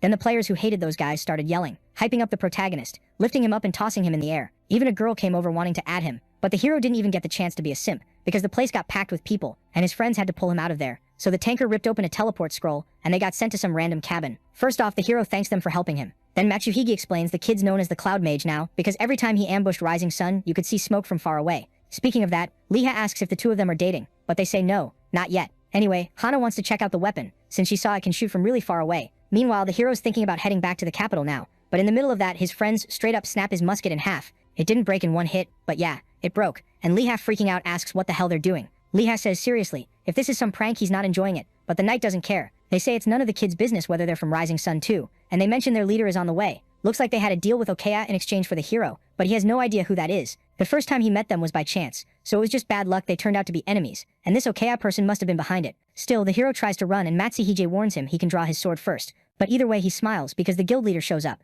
The knight and the leader clearly know each other, and to the hero it looks like they're all part of the same guild. At that point, the protagonist is thinking up 1,000 ways to escape, but the leader just invites the kid to team up with them. Nobody gets what they'd gain from that, but the leader figures they can use him, basically make him work like a war dog. Licha immediately tells him to screw off, which pisses the guy off because they're also willing to pay 10,000 gold a year. If it's not a lie, that'd cover his leg surgery in 2 years, but it goes against the hero's principles. So he says Rising Sun is rock bottom while lighting a bomb. And since the enemies let their guard down, the whole place blows up. The hero gets launched away and takes off running with the gun barrel. He's furious at Matsuhige for causing that kind of damage, and unfortunately, he can't shake anyone chasing him. The planning director casts a slow spell to trap the hero, and since he turned down the job offer, the leader's going to kill Licha with his own hands. Problem is, there's nobody nearby, so the hero uses Soul Link, a skill that brings back the soul of the bear boss, who immediately sends the leader flying. So now it's a 2 versus 4 fight. Matsuhige loses it when a fire bear boss just appears out of nowhere. But even though it looks intimidating, it's actually super sweet with the protagonist, so Licha pets Koma. Looks like it's a pretty high level, so he saves the cuddles for later, and focuses on killing the enemies now. The traitor couple and the guild members get hit with the fear debuff. When the leader hits the ground, he says only tamers can summon monsters, so Liha plays dumb. The bear's level is 66, but it jumps to 112 because of some special effect. The hero's level is 92, so the fight's gonna be pretty even. When things go sideways, Hana tries to bail, but the hero tells Koma to kill those 2 scumbags first. They're crying in terror, but crying doesn't stop you from getting blown up alive. Then Liha goes to have a very rough little chat with the Rising Sun leader. He didn't want to say where the info came from, but he ends up ratting out the Shinobugumi guild.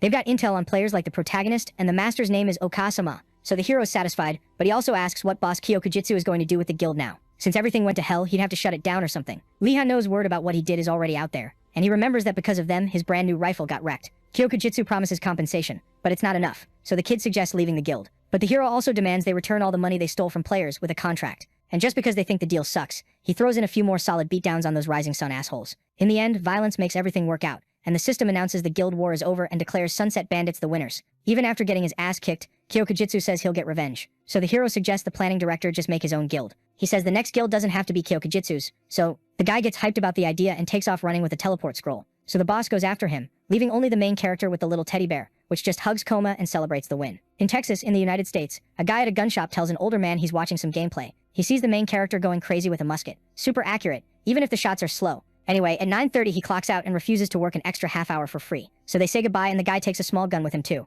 At the same time, at the mansion of the Ice and Fire Mage sisters, the blue-haired one tells the other to take a look, because the main character beat the Rising Sun Guild. Hawing keeps telling people to move because she can't believe Leiha is the Cloud Mage. On top of that, he's the guild master of the Sunset Bandits, and you can see it in the videos. Hawing asks how many enemies he took down and freaks out when she sees it's 500, because the guy powered up insanely fast. It's not like she doesn't want him back in the guild, but now he actually looks strong enough. So Hawing tells her sister she's not against it, but she says it in a way that makes it sound like she's totally into him. Either way, with both of them agreeing, the next step is trying to recruit Leiha. When the main character logs back into the game, he gets a ton of positive messages, like people asking to join his guild. 873 messages. Everything about what just happened. The original plan was just to use the needle rifle until he got Beth's weapon, but now he ended up taking a huge loss. Even so, Leiha earns the achievement, Impartial Judge, plus Hate the Sin Not the Sinner, and Victory in the Guild War. Just that gave him 35 stat points, and then there was also Battlefield Avatar with 16 more. For defeating 500 enemies, he got his first A-rank achievement. Anyway, he puts 20 points into intelligence and the rest into dexterity. Then he starts thinking maybe he's a genius, and since he's planning to visit the academy, he's already expecting the old man to praise him.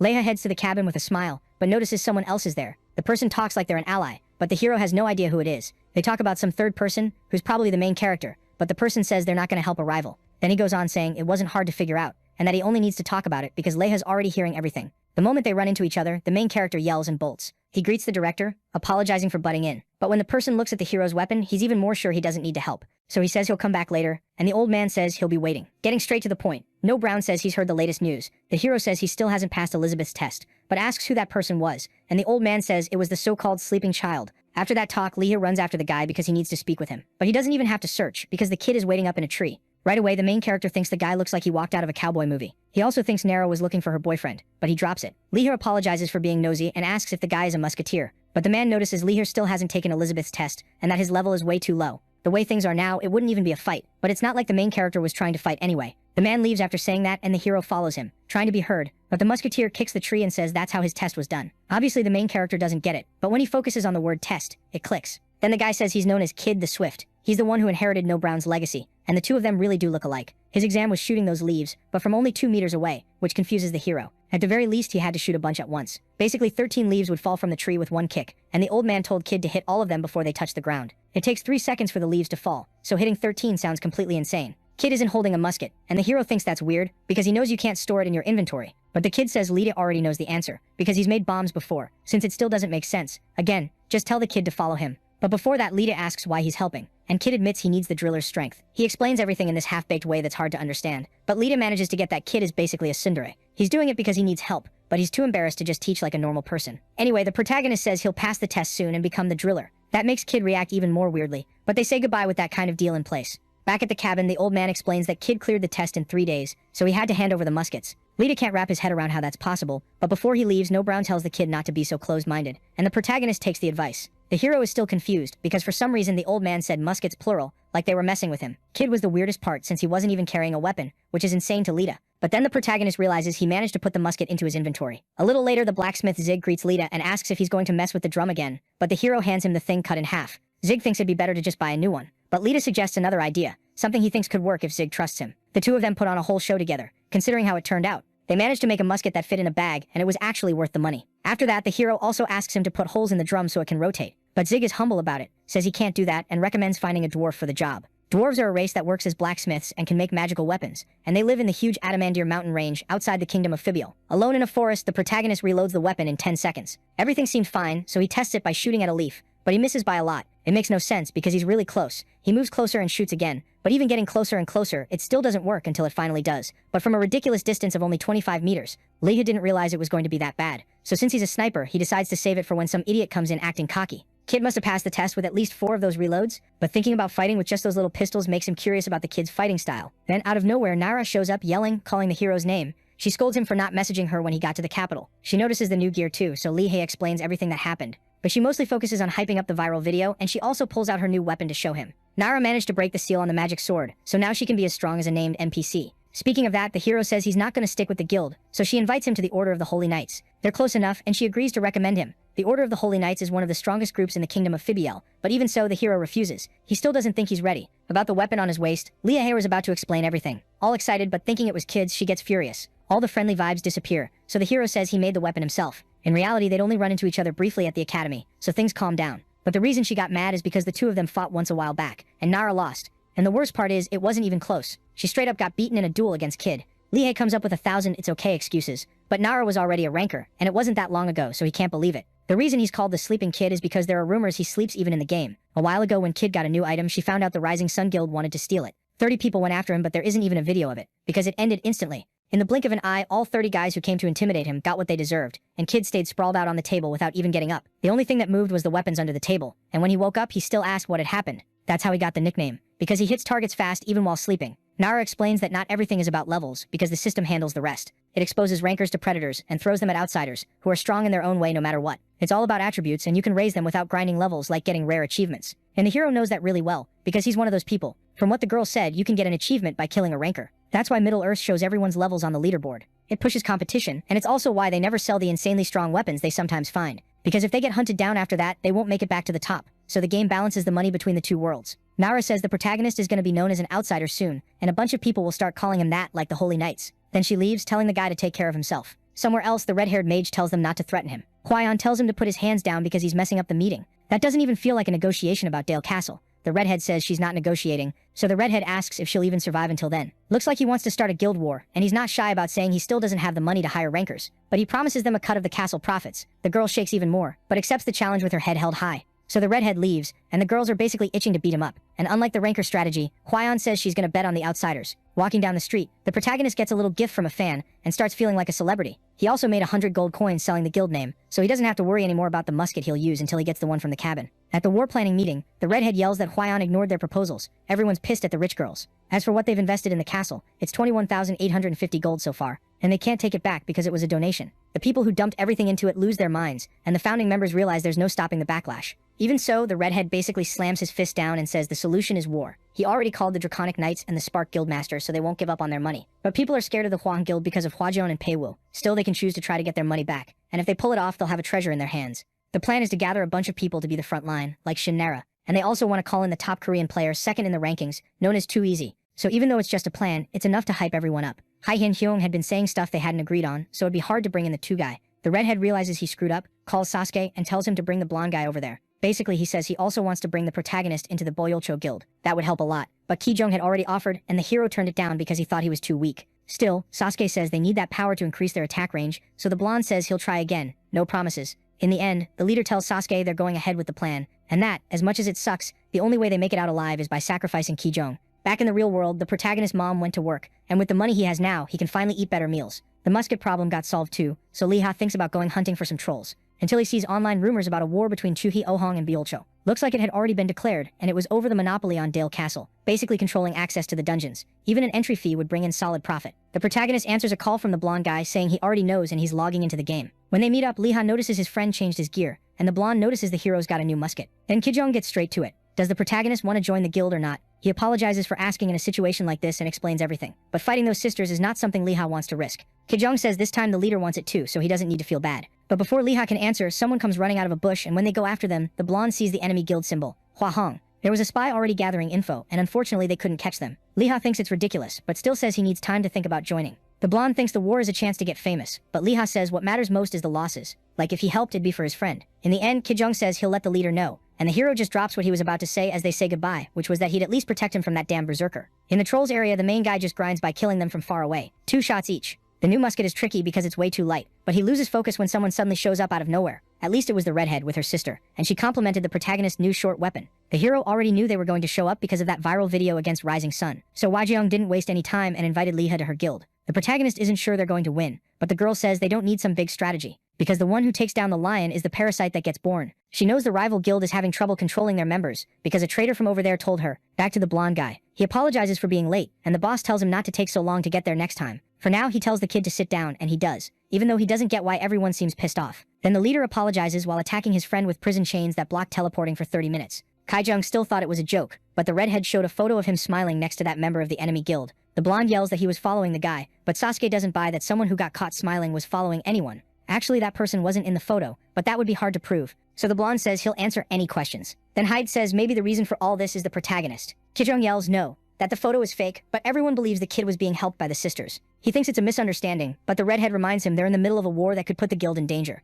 So they play a video thinking their friend will change his mind once he sees it. In the Candle Castle incident, there was a Korean there, and it was basically common sense that some random musketeer wouldn't just pop off like that. The class was trash, and the whole 1 vs 500 thing was unbelievable. Even so, Tail says they should at least let their friend explain himself. He also doesn't think the protagonist is a spy, so they agree to prove he's innocent since nobody argues. So the two of them leave using a teleport spell. But if they couldn't prove it, Haein said they'd take responsibility for the damages. Back to the hero's conversation, Huijang notices something weird. The redhead tries to flirt and pitch the offer again. But Leia also notices something when Kijang and Tail show up. They appear right in the middle of the chaos, so the sisters scream, and the hero says he can explain. But even though he could, Huijang attacks first, so Tail uses his fire sword to block, shocking his buddy. Leia tells everyone to stop attacking and calm down, but once things pause, Tail leaves with Kijang and they teleport away, before the hero even gets a chance to talk. The hero regrets not saying he knew them, so when the redhead comes over, he asks where she got that information. Parasite meant there was a traitor, but she wouldn't say who, so the hero points his gun at her. He doesn't want this misunderstanding to happen, but Huijang couldn't care less about the drama, and since the protagonist keeps insisting he's the most important person, she says she doesn't even know.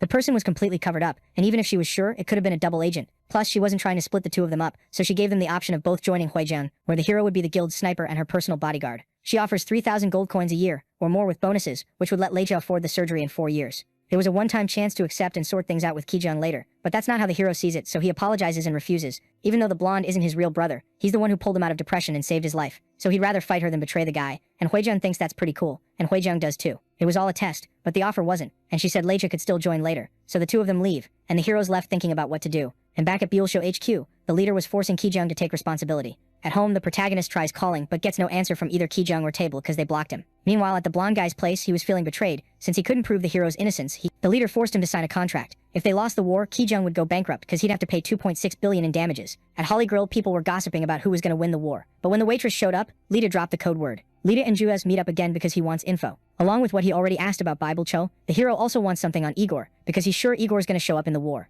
A few days later, at the Sisters Guild, the general director gets called in. Jackchung explains that Huijang is only the leader on paper, because the redhead is the one actually running things, and the meeting to share intel starts. First up, in the first battle, the enemy pushed in with a numbers advantage and attacked full force. That day they lost in under an hour. The hideouts were supposed to be secret, but Bible Cho somehow knew exactly how many people to send. They hit 9 hideouts at the same time. So to make sense of that, the girl brought someone in. She brought the famous outsider alchemist Crowley, the Mad Commander. He came because he heard Bible Cho was going to call Faust, so he wanted to fight him. The problem for Huijang is she has to keep rejecting him over and over. Anyway, the guy throws a potion on the ground and summons a bunch of blood golems, and they charge the enemy and wipe them out. That battle happens in Tygonis, and even then, on both sides, Huijang is still at a disadvantage, so they can't afford to lose again, and the meeting wraps up. From a distance, the protagonist thinks it's cool the sisters hired the alchemist, plus the yellow dragon. But he notices some people on the side wearing Huijang-style camo cloaks. The problem is there's no guild symbol, and they could be the ones who are spying in the capital. At first, they figured something out from the crest, but the redhead didn't know Lita, knew Kijang, so the hero used his markers to go after those nosy intruders. That night, in a trap at a hideout, there was a clash that went badly for the Huijang guild. They lost 4 people.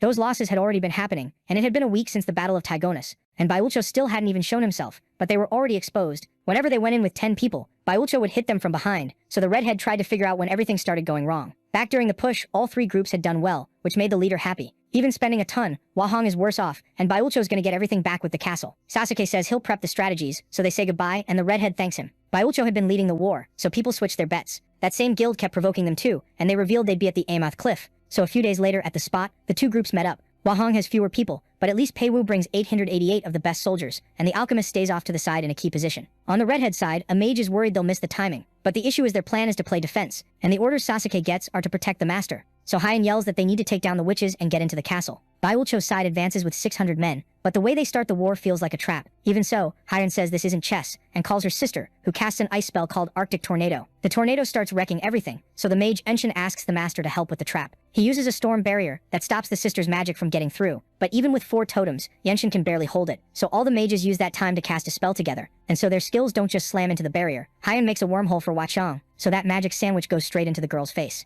and the wind blows everyone away except Kaijang, who just stands there with this blank expression. From the way he keeps attacking with blood golems non-stop, he's obviously pissed, and the alchemist almost starts crying. Victory looked close until everyone turned and saw Pei Wu's reinforcements up on the mountain. Hien finally messes around a bit and says thanks, while the enemies are terrified. Then she tells their ally to surround everyone, and the soldiers start coming down the mountain. The founding members get nervous because all of a sudden they lost their numbers advantage. You couldn't even tell how many there were, so Hyen mocks the enemy leader. Still, Hyen fires back that she's not fit to own a castle. She also says she didn't block the exit, so Hyen gets the hint right away. But it's too late for Pei Wu, who gets hit with a forced teleport. Just like that, the sister's biggest trump card is gone, leaving the redhead alone. Now the passage is closed, and nobody knows where the Chinese guy ended up. Even if it was nearby, it'd take time to get back, so Jachung is going to lead the Yellow Dragon, because the 88 members are still there. Baiucho only had 400, and neither the sisters nor anyone else was expecting Igor to come sprinting in like a maniac. Anyone who knows the berserker is scared shitless, but he charges through swinging his sword and tearing through everyone, so Hyen swallows hard and admits defeat. But one certain hero hiding in a bush nearby isn't having it. In the first few seconds, a bunch of people get taken out by the berserker, including the sisters. Baiucho praises the master, because once they got in touch with Igor, they won. Even so, the MVP of the war is Sasuke, because he's the one who called him in and came up with the tactics. Now Hyen just asks Igor to finish the job, but for some reason the berserker almost kills him. Sasuke gives him a quick scolding. None of it makes sense, but the whole power dynamic shifts. Whoever shows up with Igor throws their weight around, and Sasuke looks like he's right in the middle of this betrayal. So the guy pulls out a contract to transfer ownership of the castle. From the start, Sasuke never saw the redhead as the boss, and not suspecting him was his biggest mistake. Before killing the old leader, he reveals he's been skimming money from the guild and can pin it on the redhead. Then he tells him to sign the contract already. Turns out the parasites were the Japanese members of the Daiju Nana Guild all along, so Sasuke immediately puts Heian under his control. Kajong jumps in and gets shut down on the spot. Then Heian Weichan recognizes the kid, tries to warn them it's a setup, and Sasuke controls her too. But the blonde connects the dots that the ninja is the one who caused the whole misunderstanding and gets pissed. Even so, he doesn't have proof, and it's true Heian tried to take advantage of Kajong. Honestly, Sasuke was the one who suggested it, but it didn't matter. Everyone got blinded by money, and the blonde mostly just wants to protect the guild. So Sasuke tells Igor to deal with the shield guy. The berserker laughs because he remembers the scared little kid from the last war, but Kajong wants this time to be different. Either way, Igor activates Bloodburst, and Heian runs in to save his friend. But before that, the berserker takes a shot right in the middle of his forehead. And just from the shape of the bullet, Kajong starts crying because he realizes Lihei came to help. Igor doesn't get what's happening. He thinks the sisters did something, so he goes to finish them off. But this time, he gets shot in the leg. Sasuke didn't warn him, and didn't even know there was a third enemy. Anyway, the berserker needs to heal with blood, so he starts mowing people down. He wasn't supposed to do that, so Taiyan steps up to confront his old teammate. Even though he's always neutral, the kid butts in because he trusts Kajong more than he trusts Igor. So the two of them start fighting all out, and anyone who still hasn't noticed the betrayal can't understand why. Igor, meanwhile, thinks he just needs to kill the guild leader to get the signature, and since the blonde is going to defend him, he starts laughing, hyped for round 2. Igor uses frenzy, and the kid starts counting, and the enemy thinks it's hilarious. But Kajong laughs even harder, because he wasn't counting for nothing. It takes Liha 25 seconds to reload. So when the time comes, the protagonist shoots Igor right in the shoulder, and using the holy spirit of the sword, Kajong slices his stomach open. Finally, the berserker drops to the ground, but the blonde's sword gets stuck in his muscles, so Igor triggers his final werewolf transformation. Hyen yells for his friend to run, but Kajong needs to buy time, so Kajong freezes the beast's mouth shut. She was in bad shape, but she could still help the blonde a little. Even so, the redhead doesn't trust the two of them, but Kajong trusts his little brother. And just when it looks like it's going to work, a shot hits the wolf right in the head, as it's about to attack his friend, and Liha levels up like crazy. Leveling up without being in a guild wasn't normal, but the hero thinks back to the situations that made him pull the trigger, and he's glad he waited for the right moment, because he managed to take Igor down. Still, he can't celebrate until he shakes the Russian guild off his back, so Liha just takes off running, and jumps off the cliff. Kajong and Hyen freak out, but luckily Hyen has enough mana left to use another dimensional spell and set the hero down safely on the ground. The Russians lose it when they see him and say they're going to get revenge, and Hyen wants to know who this kid is to make that much of a difference. The moment Igor died, he escaped by logging out, or something like that. Liha says he showed up by coincidence, and takes the chance to apologize for not saying earlier that he knew the sisters. He didn't want to trick his brother, but Kajong also feels bad because he just blocked him without giving him a chance. So they make up, and instead of the Buyuto leader explaining everything, the hero takes charge, yelling for everyone to come closer. Turns out there was a fake guild the whole time. Daiju Nana was created by the Shinobagumi guild just to make money. The front guild master could be anyone, and that day it was Sasuke, who also made that fake screenshot of the blonde guy.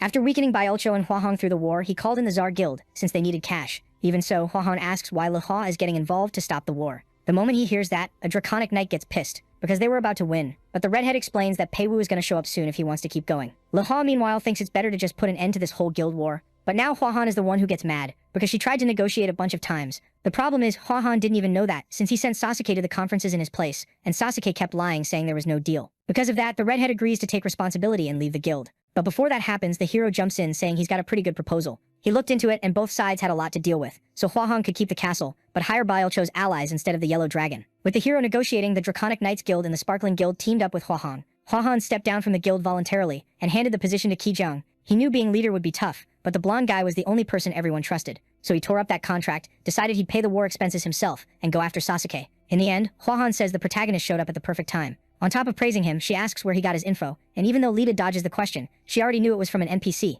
Hwahan admits the hero is amazing, even if he did all of it just for his sister, but the protagonist says he did it for Hwahan too, which leaves her totally embarrassed and not knowing where to look. Either way, the guild war ended, and Hua came out on top. Only 2 players managed to record the scene. One of them wanted to give the hero a title because he thought Cloud Mage sounded awful. That's why his friend who works in TV remembered a musical with a character called Arcane Sniper. A few days later, an Alestock Late is walking around nervous because ever since the war, people won't stop coming after him. So he was going to look into it. But first he checked the achievements he got from the fight. The coolest one was about Igor, who explained how he leveled up. The catch is, Leta loses if he dies to Igor, but he focuses on the 213 attribute points he has. So he raises dexterity to 1000, saves the rest, and takes Igor's necklace, which is heroic rank. It gives 100% affinity with dark elves and resistance against dark magic. Then Leta gets rid of the kobold boss necklace and gains the skill Forbidden Fury. Right then, Sasuke apologizes to Okawa, but she doesn't care. The problem is the guilds are working together now. Sasuke wanted to help, but the boss had already called Minith and Shizurasian, because enemy guilds didn't have to be from the same country. Somewhere else way creepier, a guy realizes this isn't the lab either. He actually runs into demonic monsters, but he doesn't want to stick around, so when hellhounds chase him, the guy answers with a shot that sends both dogs and their owner straight into a ditch.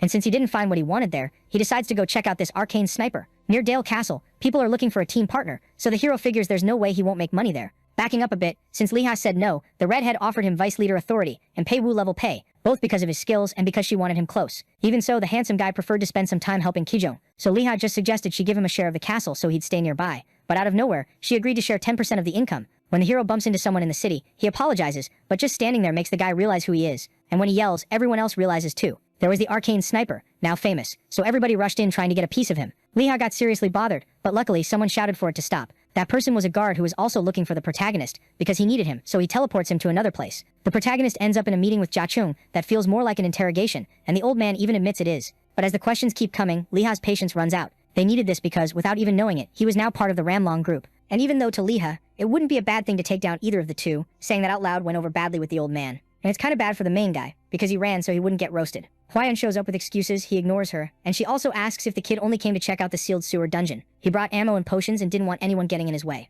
But before that, Huayan hands the hero some really expensive items and just says she's giving them to him. No explanation. Anyway, they make it to the sealed sewer dungeon. The redhead is still scared. The protagonist will try to clear the place alone at his current level. But Liha goes in, and at least Huayan isn't worried, because she trusts him. Days later, the protagonist is still in the dungeon. Haiyan Shong says the kid's seriously determined, and since the redhead looks worried, the old man starts teasing her, until she loses it. Truth is, Huayan knows the hero has the right stats because her sister found out. Anyway, they finish the donations for the cities of Armios and Rehedes, and her sister found 3 suspicious people in the area, 3 from the Sar Guild, walking around Dale Castle, so Igor might be nearby. The redhead asks who that guild's leader is, and Shadish explains they're basically tied to the Russian army. And it's no secret Russia backs Igor because when Pei-Wu got involved, it turned into a huge mess. As for the other 2, one is the sleeping kid the hero knows, who might be looking for Liha, and the other person the blue-haired girl mentions is Luger. Yeah, that Luger, the war mercenary, a fighting pro who's obsessed with money. Shadishing's never seen him in person, but he's heard he's strong, and there are rumors his nickname is Draconic Soldier too. Because he didn't fight just anyone, he fought the one Draconic Knight, Alexander. In the dungeon, the hero picks something up from one of the many frog monsters he's killed,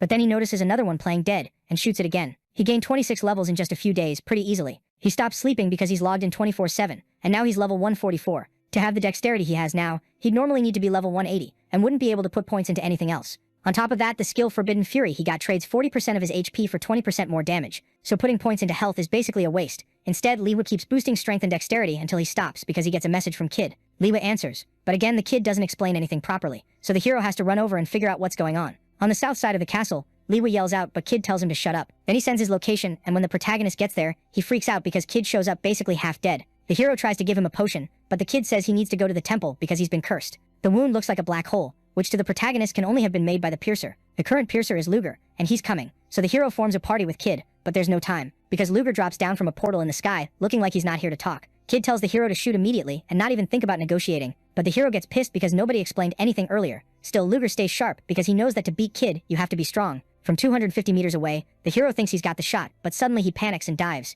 He felt like if he pulled the trigger, he'd die first. And unfortunately, Kid knows his buddy isn't on that level, so he gets up to hold Luger off as long as he can. And once again, the two clash. The piercer praises Kid's courage, but then fires, causing a massive explosion. Kid survives and tries to explain that the hero's title is just a coincidence, and Luger has no idea what's even happening. But he aims for the piercer's leg to try to help. Kid yells for him to shoot, and suddenly the hero disappears, so Luger confirms he's the arcane sniper. The problem is Luger aims lower than the protagonist does, so Luger yells for his friend not to move. Luckily, Kid listens and avoids getting hit. Luger saw this at the Officer Academy, but somehow Luger adapted a tank for Middle-earth. It didn't explode right away because it's a bar with a delayed fuse. So knowing that, the hero runs to Kid and activates the ring's protective barrier. They both make it out okay, but even the barrier cracks. Compared to that, the bronze golem's attack couldn't even crack it. Even though he's alive, Kid's vision is all blurry, so the hero is going to have to escape while carrying him. Leela sets him down and focuses on watching the enemy, who's aiming at him too, With the two of them there, the hero activates the soul link, making his teddy bear show up in monster form. Luger realizes it's not the arcane bullet, so he just shoots the thing. He knows the hero did it to block his view, but figures he's also hiding in the smoke. Problem is the protagonist fires anyway and hits his leg. Every time he shoots that big gun, he braces with his legs, so now he can't anymore.